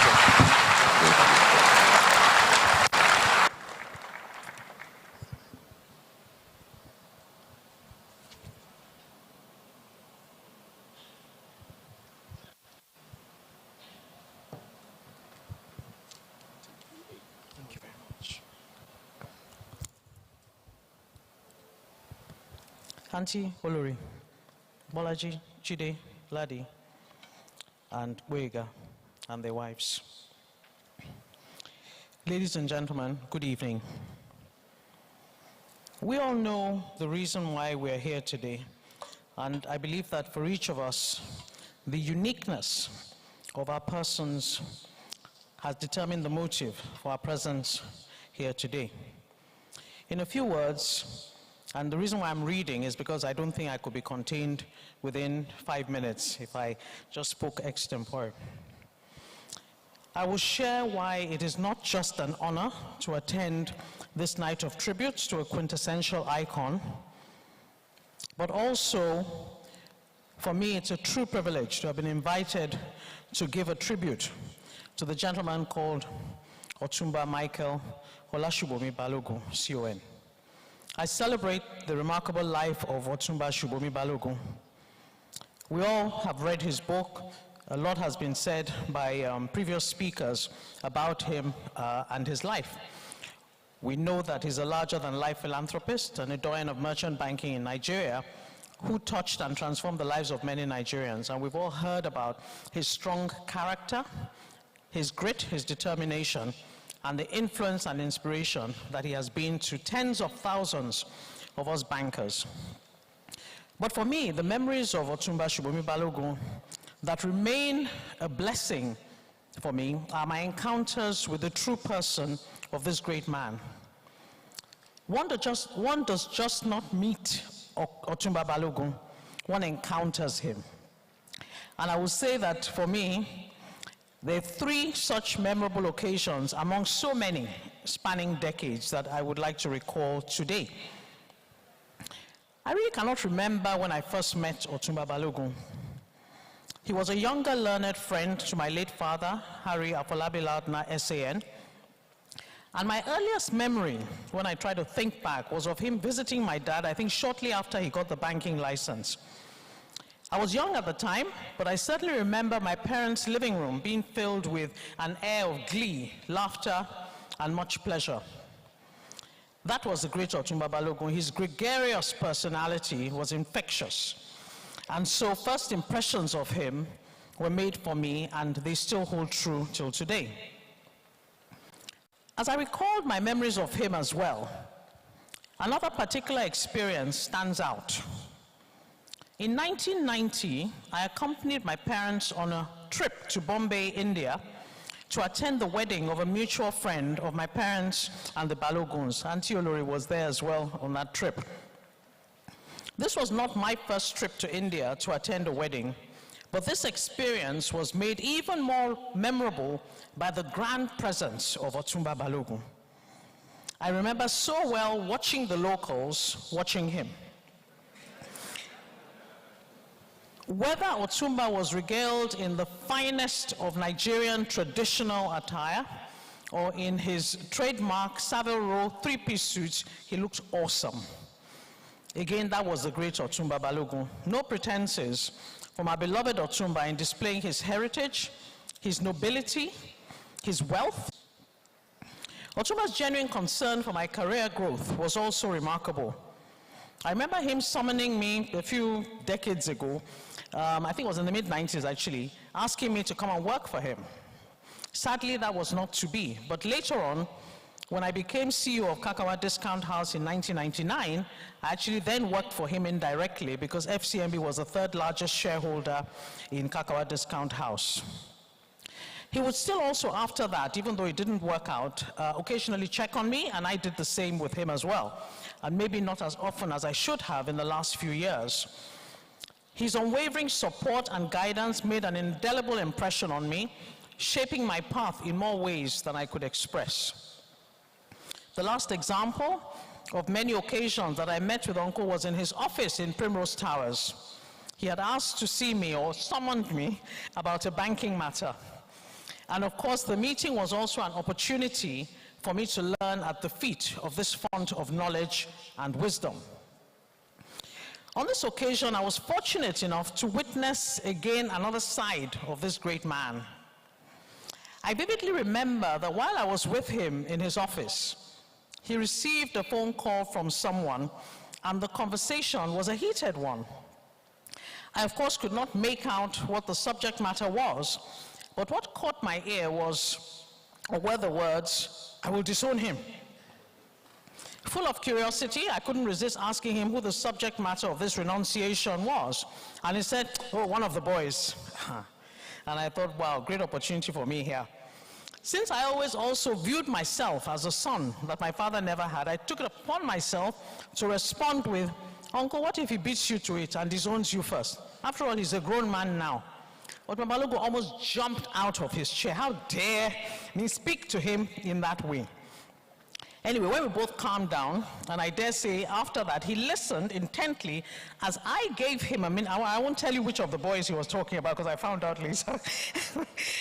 I gave him a mini lecture on letting us younger ones be, and that indeed, if anything, the more contrarian we younger ones were, the more successful we were likely to be in our future endeavors.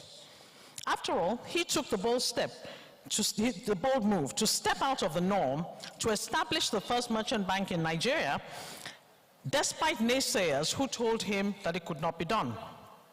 That was again the great Otumba Balogun. He listened, he engaged. Despite his sometimes stern exterior professionally, especially in business, privately, he opened himself up to other perspectives. His ability to have composed himself at my forwardness in such a moment spoke volumes about his character and humility. Otumba Balogun's departure leaves a profound void in the hearts of many, especially his family. He was an outstanding leader, and as a beacon of inspiration for entrepreneurial banking in Nigeria, he charted a path that aspiring bankers looked up to, and in my own small way, emulated. The invaluable lessons I gleaned from him will forever hold a special place in my heart. Otumba's unwavering willingness to share his wisdom and experience exemplified his generosity of spirit, leaving an indelible mark on those fortunate enough to have crossed his path. At this time, my thoughts and prayers are with Auntie Olori Abimbola and my aburos Bolaji, Jide, Ladi, and Gwega. May the cherished memories you shared of our beloved Otumba Olashubomi Balogun will provide solace and strength in the face of this very profound loss. As we bid farewell to this extraordinary man, let us always remember his unwavering support, his indomitable spirit, and the immeasurable joy and laughter that he brought into the lives of many. His enduring legacy will continue to inspire each and every one of us, leaving an impact for generations to come. Dear Otumba Balogun, may you find eternal peace in the bosom of our Lord. Amen.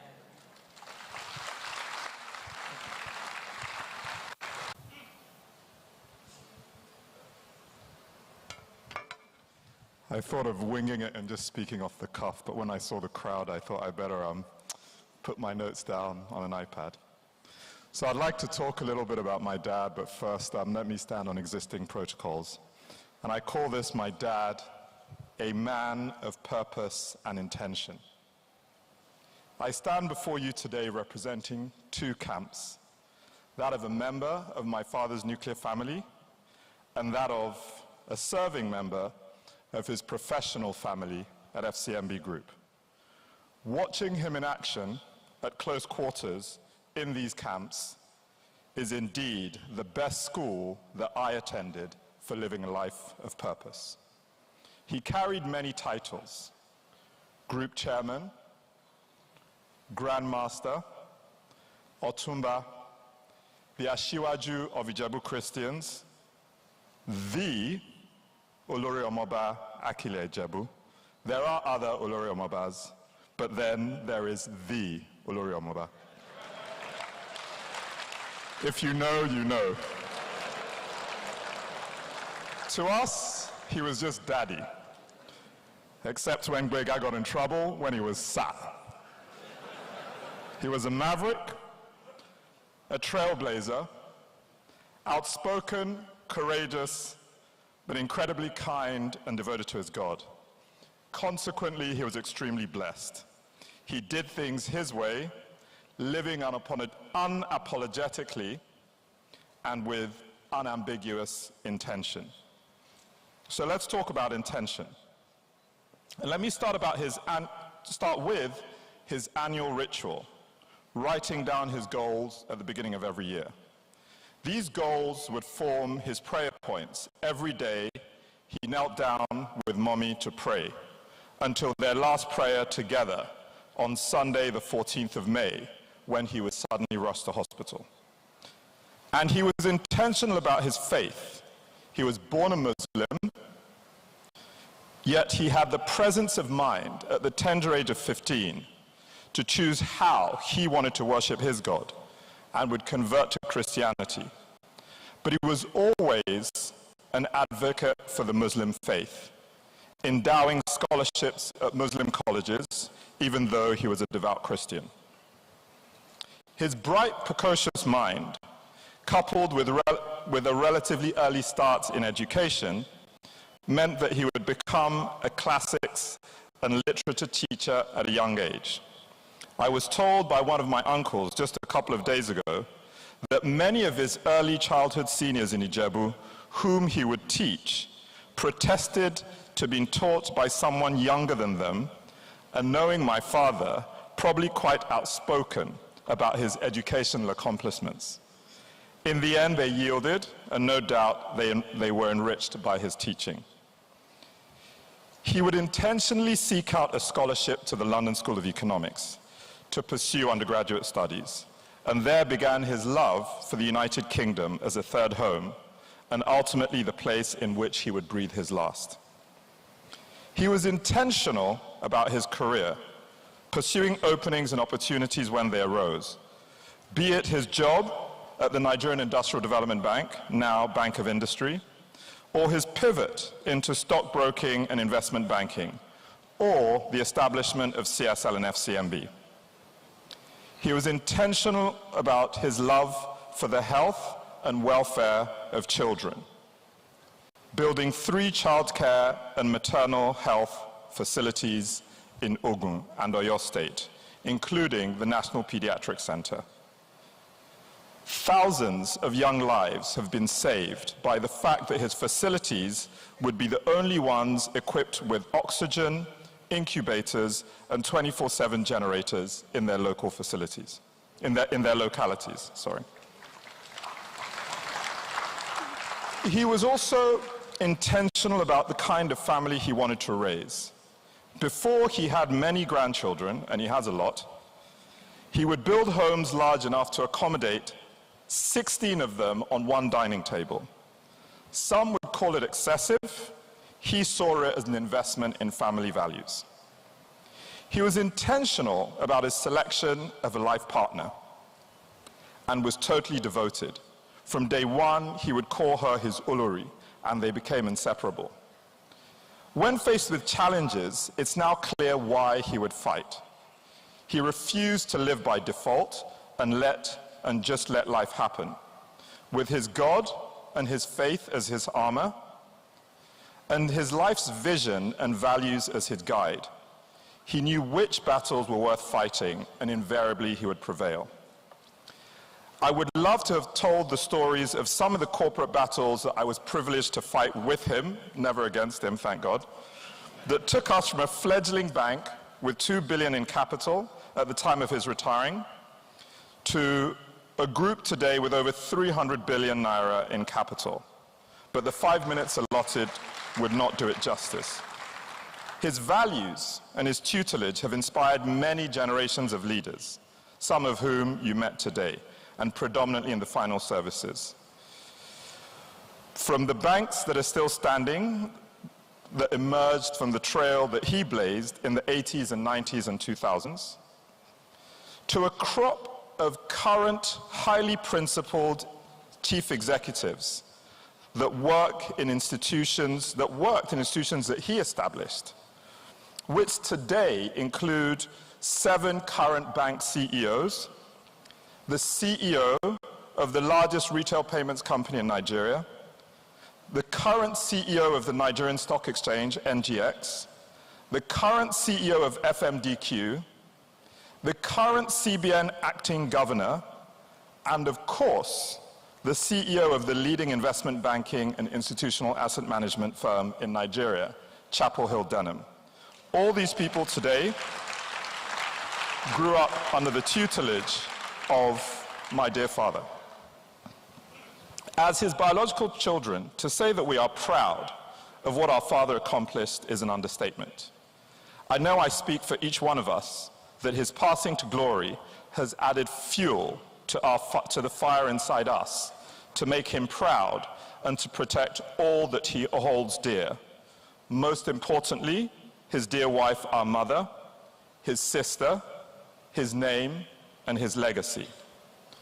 In closing, whilst this isn't a vote of thanks, I can't end without thanking everyone that has honored him in his life and his death.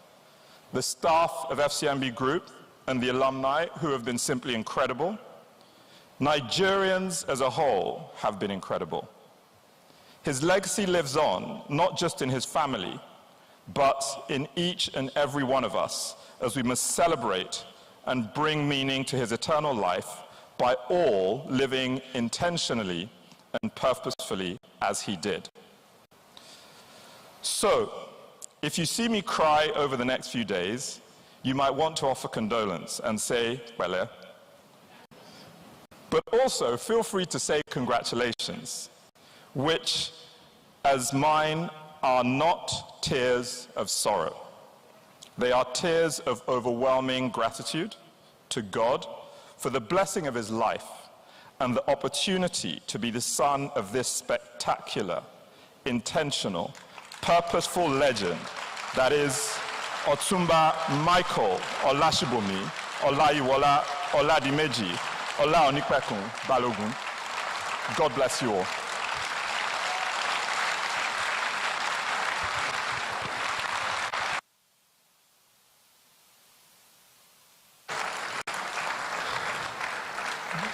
That was so very well put, Laddie. Thank you so very much.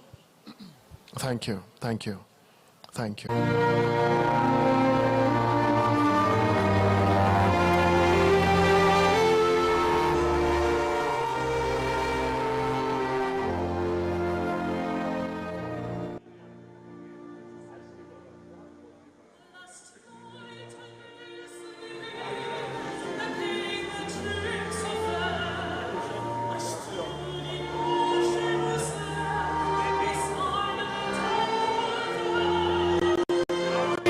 What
always continued to see myself as a proud protege of Otumba Balogun. Otumba is more than a boss to me, or was more than a boss to me.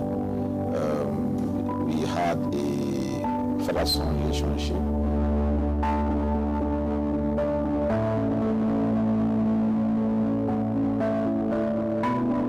Hearing about the death of Otumba was something I never thought of when it happened, because Otumba was a man who one thought could live forever.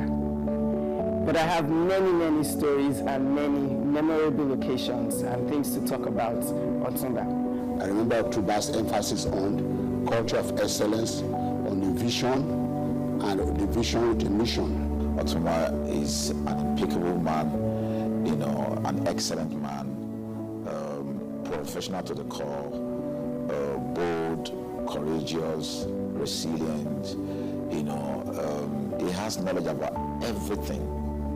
If you're going to stand before Otumba, you had better check yourself. You got to dot your I and cross your T's. He was a man that was very detailed. You just have to know. You have to know your onions for you to stand in front of him and talk.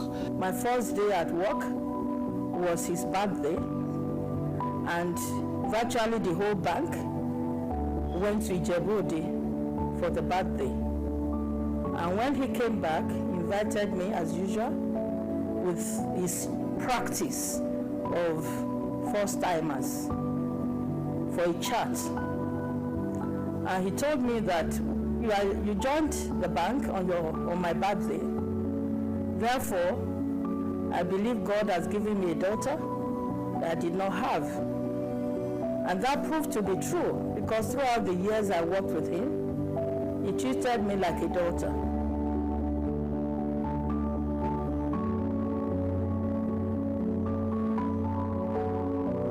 I can remember 3 things I would say particularly about Otumba: courage, excellence, and grace.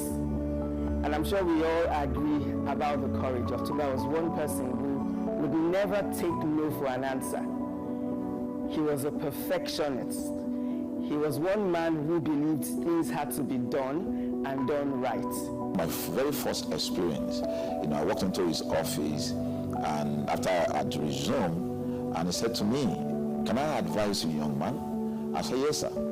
He said, "Let me tell you, that department where you're going to," he said, "it's a hot potato.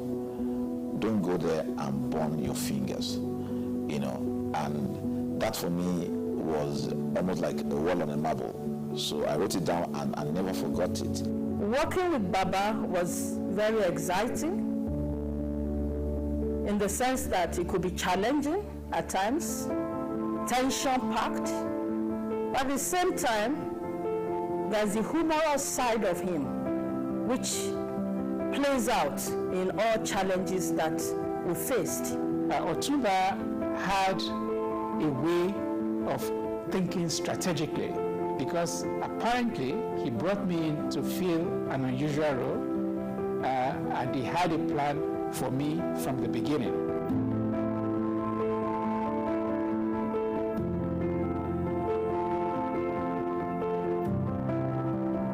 I mirrored him, especially in dressing, and because I knew I would always be around him, and he was fond of wearing pinstripe suits, so pinstripe suits had to come out. Otumba taught me how to dress. He was a perfect dresser. I mean, Otumba, when he dresses, you just want to fall in love. Baba is a super dresser, as everybody will say. He dresses to perfection. And at the time we were working with him, I was working with him, he has a mirror that they used to partition his office. He walked inside the office and walked back and look at himself when going out for meetings to be sure that everything was in place.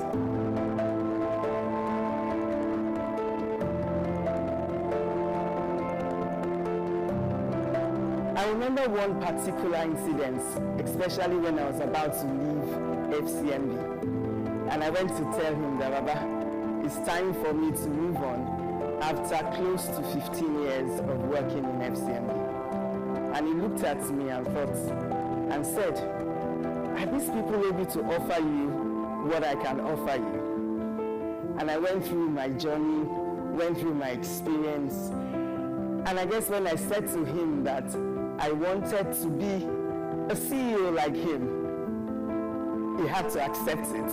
And he started giving me his normal advice. And some of the things he said to me are things that I really cherish.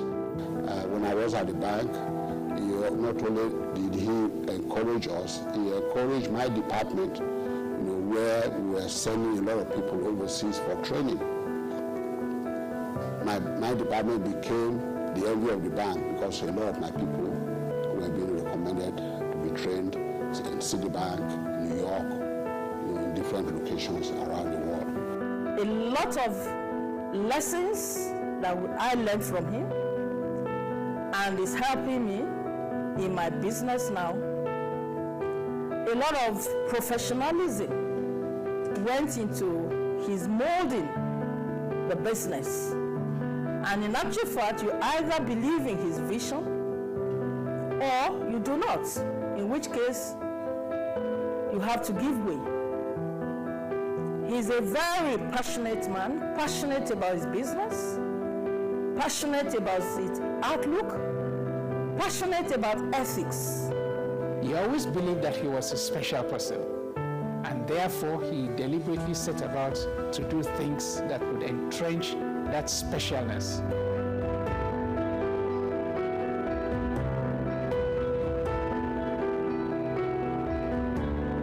He lived a good life, and every step of the way, Otumba believed in his God. Christ is the cornerstone. On him alone we build. He is a godly man, very spiritual.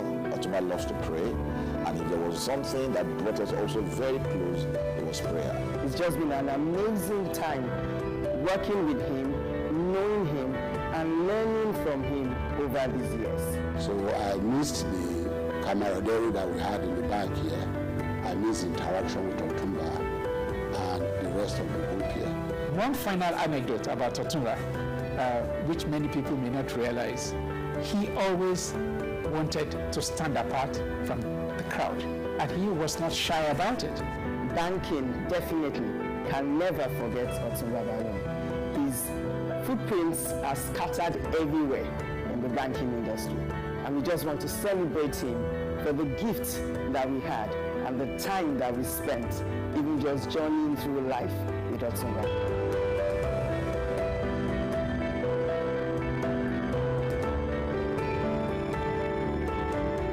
But the life lesson I learned from Otumba Balogun is very straightforward and it has stood the test of time. He's a great man, a man who was always willing to share his life experience with the younger one. And I personally benefited from some of his teachings. Baba has a sense of humor, and that douses all the tension that you might be facing. I consider myself and the numerous alumni of FCMB through the so many years the living legacies of Otumba Balogun.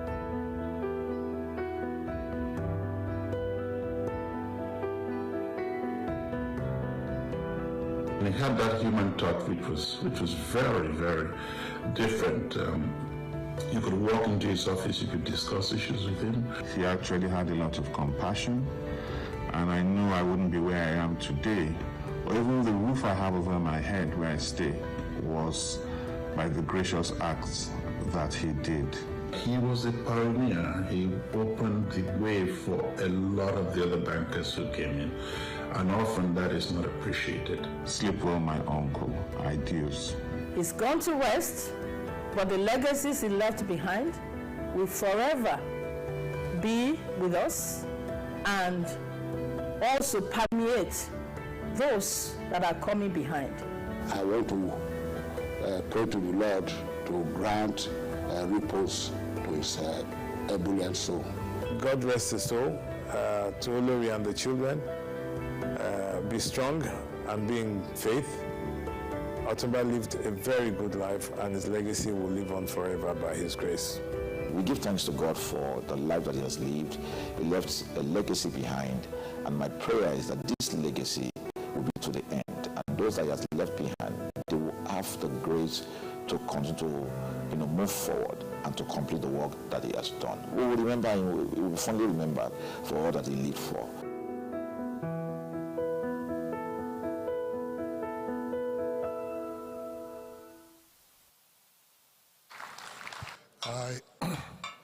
The Olori.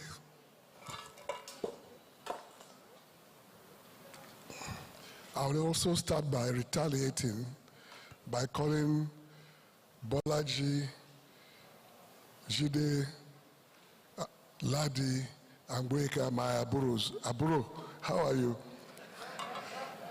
Now we can do that confidently. That was reserved for him. The other area where I would like to retaliate is the fact that that person who interviewed my uncle and said, what's a lawyer doing with banking, did not understand where the bankers emanate from. That is Ijebu land. Once you are an Ijebu man, the day you were born, you are confounded with BSc economics. And if you then go to LSC, you become PhD economics. So they didn't know that this man was a banker born and bred from Ijebu. 5 minutes you said, but I dare you to come and remove the Olori Ogun himself. One Olori Ogun pe Olori Ndifa. Tifa ba fore to Olori Ogun ba ni onlo ni e ba ge ori e kuro ni. But I will try to be within the limits of time. What I've written here is, I've called it an ode to a fallen grandmaster, a colossus and an institution himself. The Olori Omoba Otumba Michael Olashibomi Balogun, commander of the Niger and LLD honoris causa. This tribute I'm giving, I would have wished to do it to myself and talk about myself and him. But I think there is no doubt that he has touched everybody's life. But I'm giving this on behalf of the Borogun family, the Balogun Kuku dynasty, and the Council of Ijebu Awujale Chiefs, of which I'm chairman. In the idiom of the famous speech of the fabled Mark Antony in Shakespeare's Julius Caesar, we have come to bury the Olori Omoba. But in Julius Caesar, he said not to praise him. But we really come to praise him this time. There's so much he has done that we have no evil, very little evil to inter with his bones. But he's done so much good that we live forever after him. Mark Antony's funeral speech, which inter alia said, some are born great, some achieve greatness, while some have greatness thrust on them, aptly applies to our Asiwaju Onigbagbo. That our iconic Otumba was born great is no doubt. In his paternal side, he is a scion of the Borogun family of Ijebu, which is doubtlessly the largest family in Ijebu. Now, I want to trace his history because I think you should know some of that. Borogun was the progenitor of many famous, highly accomplished Ijebus, including the legendary Balogun Kuku. His great-grandfather, Balogun Odunuga, was the Balogun Kuku's younger brother.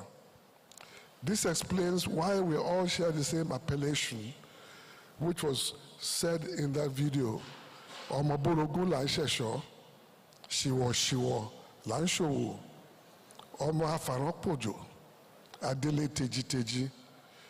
And that I could translate for you, but it just says somebody who was born into nobility and was a very wealthy man. That was his ancestor. Now,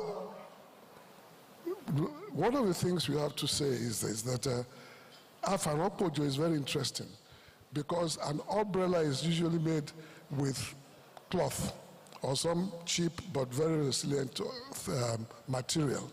But in this time, his great-grandfather, so he actually melt wealth at home, used velvet to make umbrellas.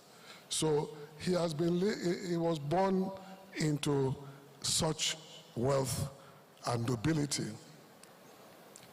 Then, and therefore, the family is so large that we sing a song, and I'm not going to even attempt to emulate Fola Adeola nor the soprano, but I'm going to say it so that you can listen to the family song, which says, Borogun okpe meji o, Borogun okpe meji o, Awa, Awa, Awa tankpe rire, Borogun okpe meji o.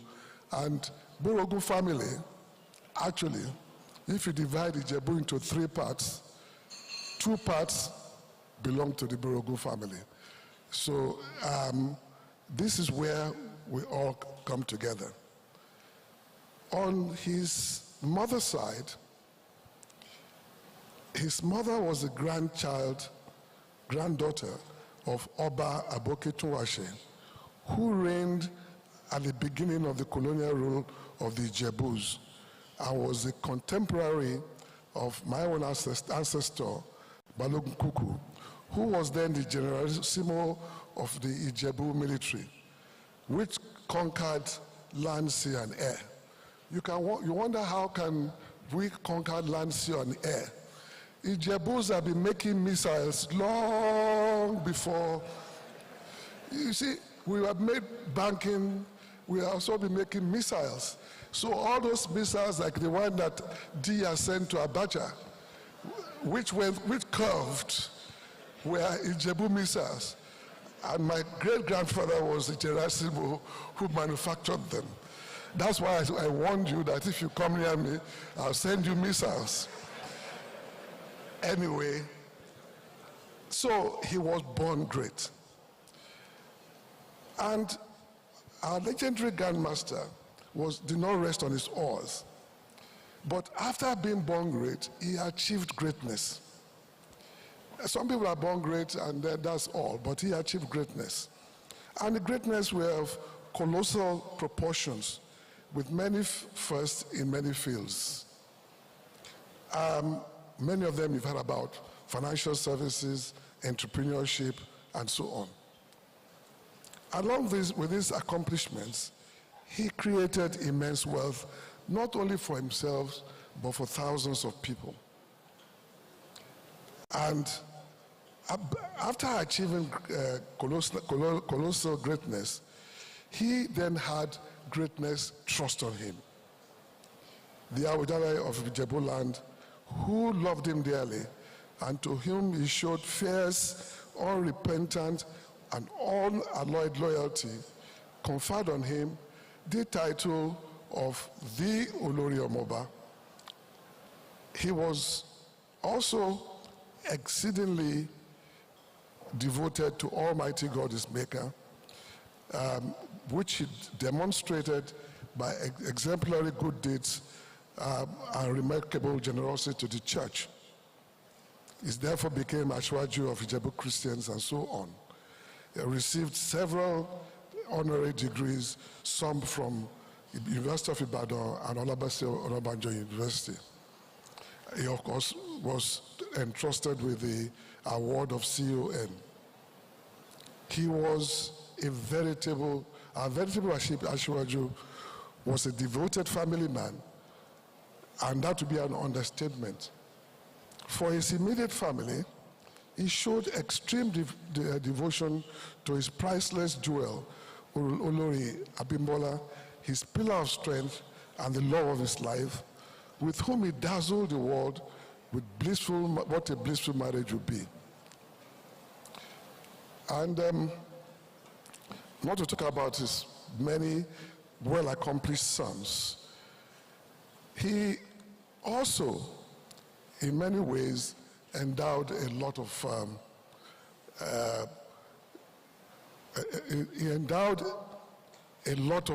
money to building pediatric hospitals. One which is actually worth billions of naira, which is the Otumba Tuashe Pediatric Hospital, was ceded to the University of Ibadan. And I can tell you, because I was chairman of the board of trustees there, and that building was worth over 10 billion, which is very unusual. And at that point in time, the Yorubas would sing the following song. They would say, Bimolowo mafi Oluwa Olugbala Oba to dá mi. If you can sing along with me. Bimolowo mafi yo baba dumi dumi ninu re oko. Yuba yuba kayeko. I would like his children to get up and dance to this. Yuba yuba kaye dara fún wa. Yuba yuba kaye yewa kamamoshi. Dumi dumi ninu ye oko. Ladies and gentlemen, I will spend 2 more minutes before I send the missiles to him. Please sit down. Please sit down. Please sit down. Look, when you talk about him, if I were to write his epitaph, I would write Ola Shubomi, Ola Biwonu Balogun. He was a good man. I think that would encompass all he's about. And in the words of the psalmist, there is the famous Nunc Dimittis, which said, "Now lettest thy servant depart in peace, according to the word, for his eyes have seen thy salvation." His eyes saw thy salvation. And like somebody alluded to, he was a student of classics. And I cannot end this without speaking a bit of Latin. And I will translate the rest in peace to requiescat in pace perfecta. Omoborogun la nṣẹ̀ṣọ́, sunre o, odigbore o. Our Colossus and Grandmaster is dead. Long live the Olori Omoba Asiwaju Olashibomi Balogun. Thank you. To stand after such eloquent orators, speakers, and legends in their own right in various industries, amidst such a creme de la creme environment of the many Lagos societies. And first, giving honor to whom honor is due, the stoic, so well comported illustration and example of class, dignity, and distinction. Auntie Olori, dear wife of our blessed leader, mentor, uncle, father, and the likes. And to all my, I can't quite say aburos, even though I'm older, all my brothers, I'll keep it in English, thank you for being fruit that doesn't fall far from the tree. I will be brief. It's not my custom to be. It runs in the family.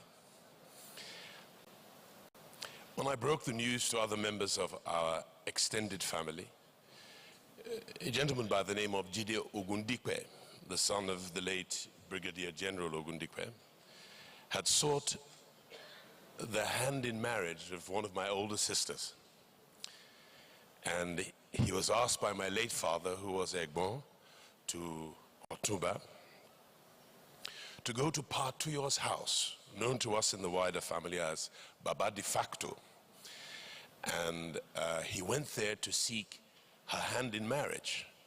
And he sat there for a while, and Pa Tuyo was still upstairs in his home.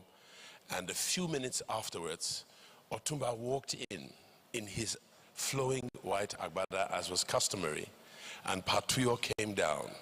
And Otumba lay down flat on the floor to greet his own Egbon and the leader of that unit of the family with that level of reverence and regard, a custom that we see across the Shubomi Balogun family. Not only was he mighty, but he was also meek. Not only was he the epitome of majesty, he was also very mild-mannered when he needed to be. But nevertheless, he was properly a champion, a man full of courage, empowered by the indwelling of Christ, the creator of the heavens and the earth. I would like to draw some attention to what the chronicler Moses wrote in the scriptures. And I read from, I believe it is Genesis 18, verse 17 to 19. And the Lord said, shall I hide from Abraham that thing which I do? Seeing that Abraham shall surely become a great and a mighty nation. That's one man. And all the nations of the earth shall be blessed in him. For I know him, that he will command his children and his household after him, and they shall keep the way of the Lord, to do justice and judgment, that the Lord may bring upon Abraham that which he had spoken of him.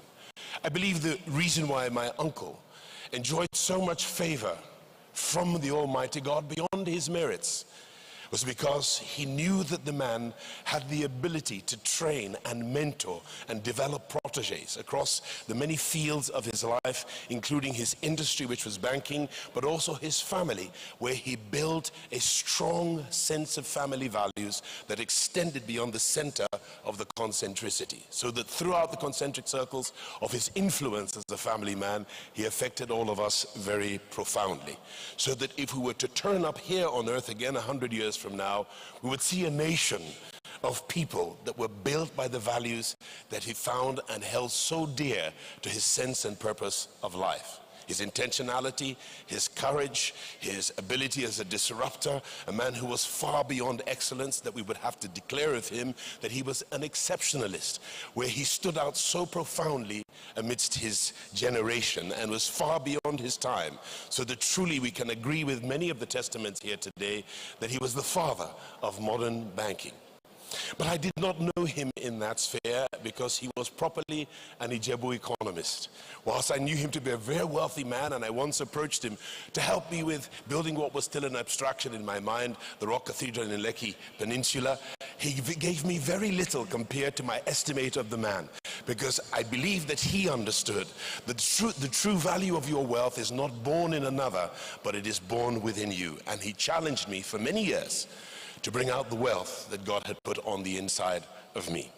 And so when I went to him, it was an abstraction. But some years later, I took him to the almost completed building. And he did the most incredible thing. At his old age, he walked through at least 400, if not 500 meters of the property on different floors. He was quite an encourager. He then asked me that every first Monday of the month, I'd like you to come and pray with me. And I thought, why would I be praying with the legend? A man whose faith had already been exemplified and distilled as concrete for us to see in the many endeavors of his very profoundly prolific life. And I embarked on it, and I was somewhat a little more nervous of him than I was of God. But once you give me a Bible and cite a scripture for me, my courage comes. And I found in him a boaster, not in his own accomplishments, but he would boast of the great God, invisible to our eyes, who did visible things through his life. He attributed every single attainment, every single accomplishment in his world and in his life to the Almighty God. He was a proper Christian. He believed that the Creator life himself lived on the inside of him, and he was unashamed of his faith. Very few wealthy men are that bold to proclaim boldly and courageously that Christ alone is their cornerstone. Uncle Shubomi took me as a nephew, and he was always there. Always there. We invited him to many functions and programs that we felt were befitting for him to adorn the moment with his gracious presence as a father figure in my life. Himself and my late dad were very close. My father was about perhaps 14 years older than him, and he would tell me often of what my father did for him, and I recognized that it wasn't that I was special, but that my late father was special to him. And he exemplified for us what it is to be a loyal friend even when your friend has passed. So that whilst my father was no longer living, he treated me as the son of his friend. And I enjoyed that relationship. It mentored me in many ways. He showed me courage in many ways. And he also particularly showed us how to keep a strong and solid marriage. Practically everywhere I saw my uncle, he was always with Olori. You could see the palpable love that existed between them. And the fruit of that union is these 4 amazing scions. The last point I will make, because I see that they don't respect that I also am Ijebu from the same royal family, and we share the arsenal of ballistic missiles that Olori spoke of. So leave me alone. Nations are built and often started by one man, and who, because of a great calling and a great vision in his life, he's bold to enunciate the vision and call the talented, the not so likely, and also the very capable, and those who believe in the vision to share together in turning the vision intentionally into a mission. And he has been exceptionally intentional about raising each of his 4 scions. I see in them nations. I see in them great accomplishments. I see in them a union, a unity that fabricated together will do great wonders in our nation and in our world. And we believe that the private sector will begin to dictate the way that things go in the national polity.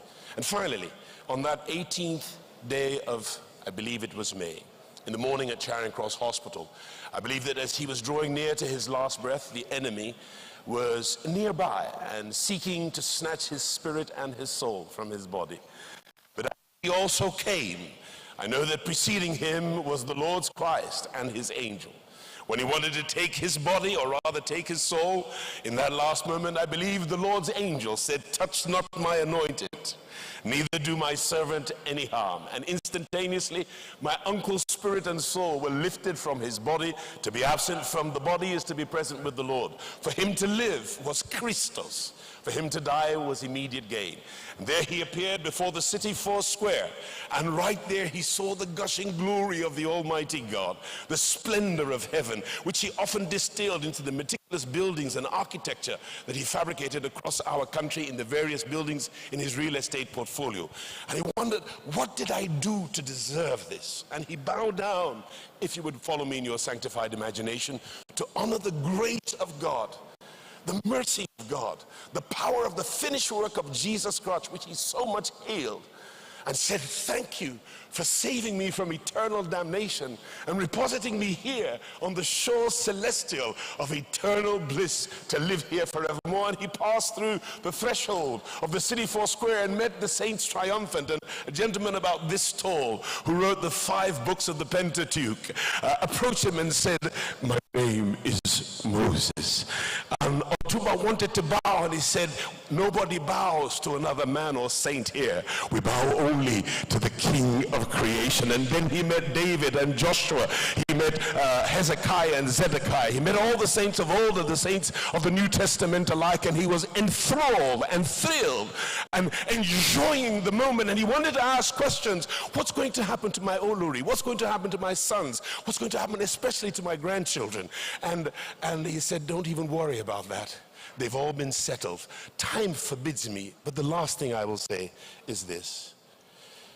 When he visited the Rock Cathedral, for which he was a great inspiration, he said to me, "Adeolu, I don't see a cross anywhere. immediately I recognized the absence of the fulcrum of our faith, where another died our death so he could give us his life, where another took our grave so he could give us place in his glory, where another took our place in Hades so he could give us his place at the right hand of all authority, seated in heavenly places above principalities, powers, and mights and dominions. And so the cross is there, the central axis of the church, and at the front portico of the entry to the building. May God, who has blessed us with 89 years of this formidable illustration of God's grace, God's mercy, God's majesty, may God cause the repose of his soul to be so sweet and so rested. And may he give unending comfort to our Olori as she endures and enjoys not only his legacy, but the values he bequeathed to us all. And may his children carry this baton, this mandate, and this mantle so strongly that for the first time, the Nigerian-born business will go at least to the 5th generation and outlast its grip. God bless.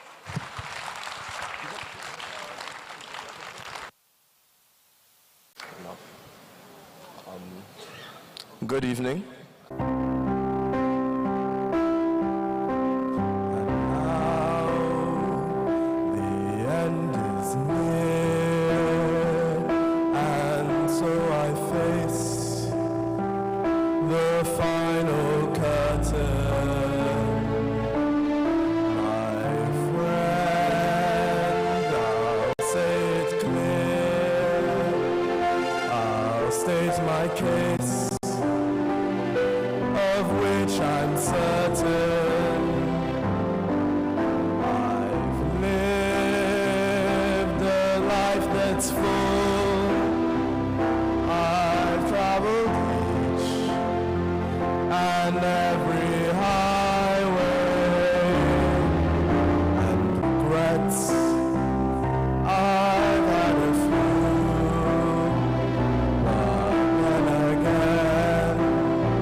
If not himself,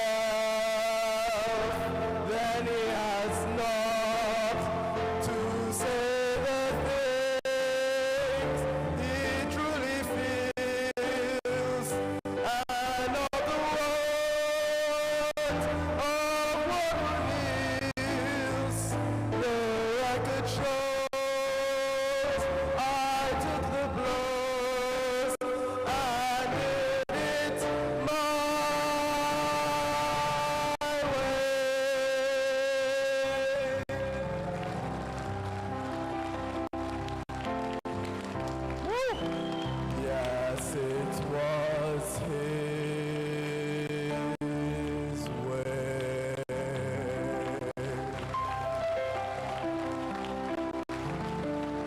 Give it up. Yes, indeed. It was his way. Thank you very much. It's safe to say he embodied the very essence of a well-lived life. Grandpa was a man of selflessness, devotion, integrity, and principle. Without you, my cousins and I will never be this tight. This is your work, Grandpa. By having us all grow up under your care, with Grandma, whether it was here or Ijebu-Ode, you brought us all closer together. You instilled in us the principle of togetherness and the importance of family. My favorite memories with you tend to be our one-on-ones. From your stories about your journey from Ijebu to LSE, to being one of the first black faces in Parliament, as I'm sure all of you have heard enough times today. You showed me that there is no space for excuses in life, in this life of limited possibilities. If you want it, you'll get it. If you don't get it, you never wanted it bad enough. One thing about him, however, as vocal as he was about his success, he never attributed any of it to himself. Instead, he would say to me, look at what God can do. Look at what your God is capable of. Almost as if he had been used as a vessel to showcase God's magnificence to others. Through habits of consistent praise and worship, you imparted upon us the importance of prayer during times of triumph and success, recognizing the importance of gratitude and humility in the face of accomplishment. You are one of my greatest role models, Grandpa. Still waking up at early hours to go to the office at 89 years old. It was undeniably impressive. His dedication and perseverance was a testament to his unwavering spirit. I believe I am only one of the many that you have inspired to one day build an empire as respected as yours, a family as strong as yours, and a bond with God as inseparable as yours. I will ensure alongside my cousins that the name Balogun is upheld with the standard that you set for us yourself.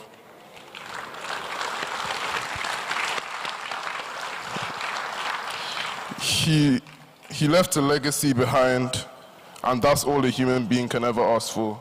May your soul rest in perfect peace, Grandpa.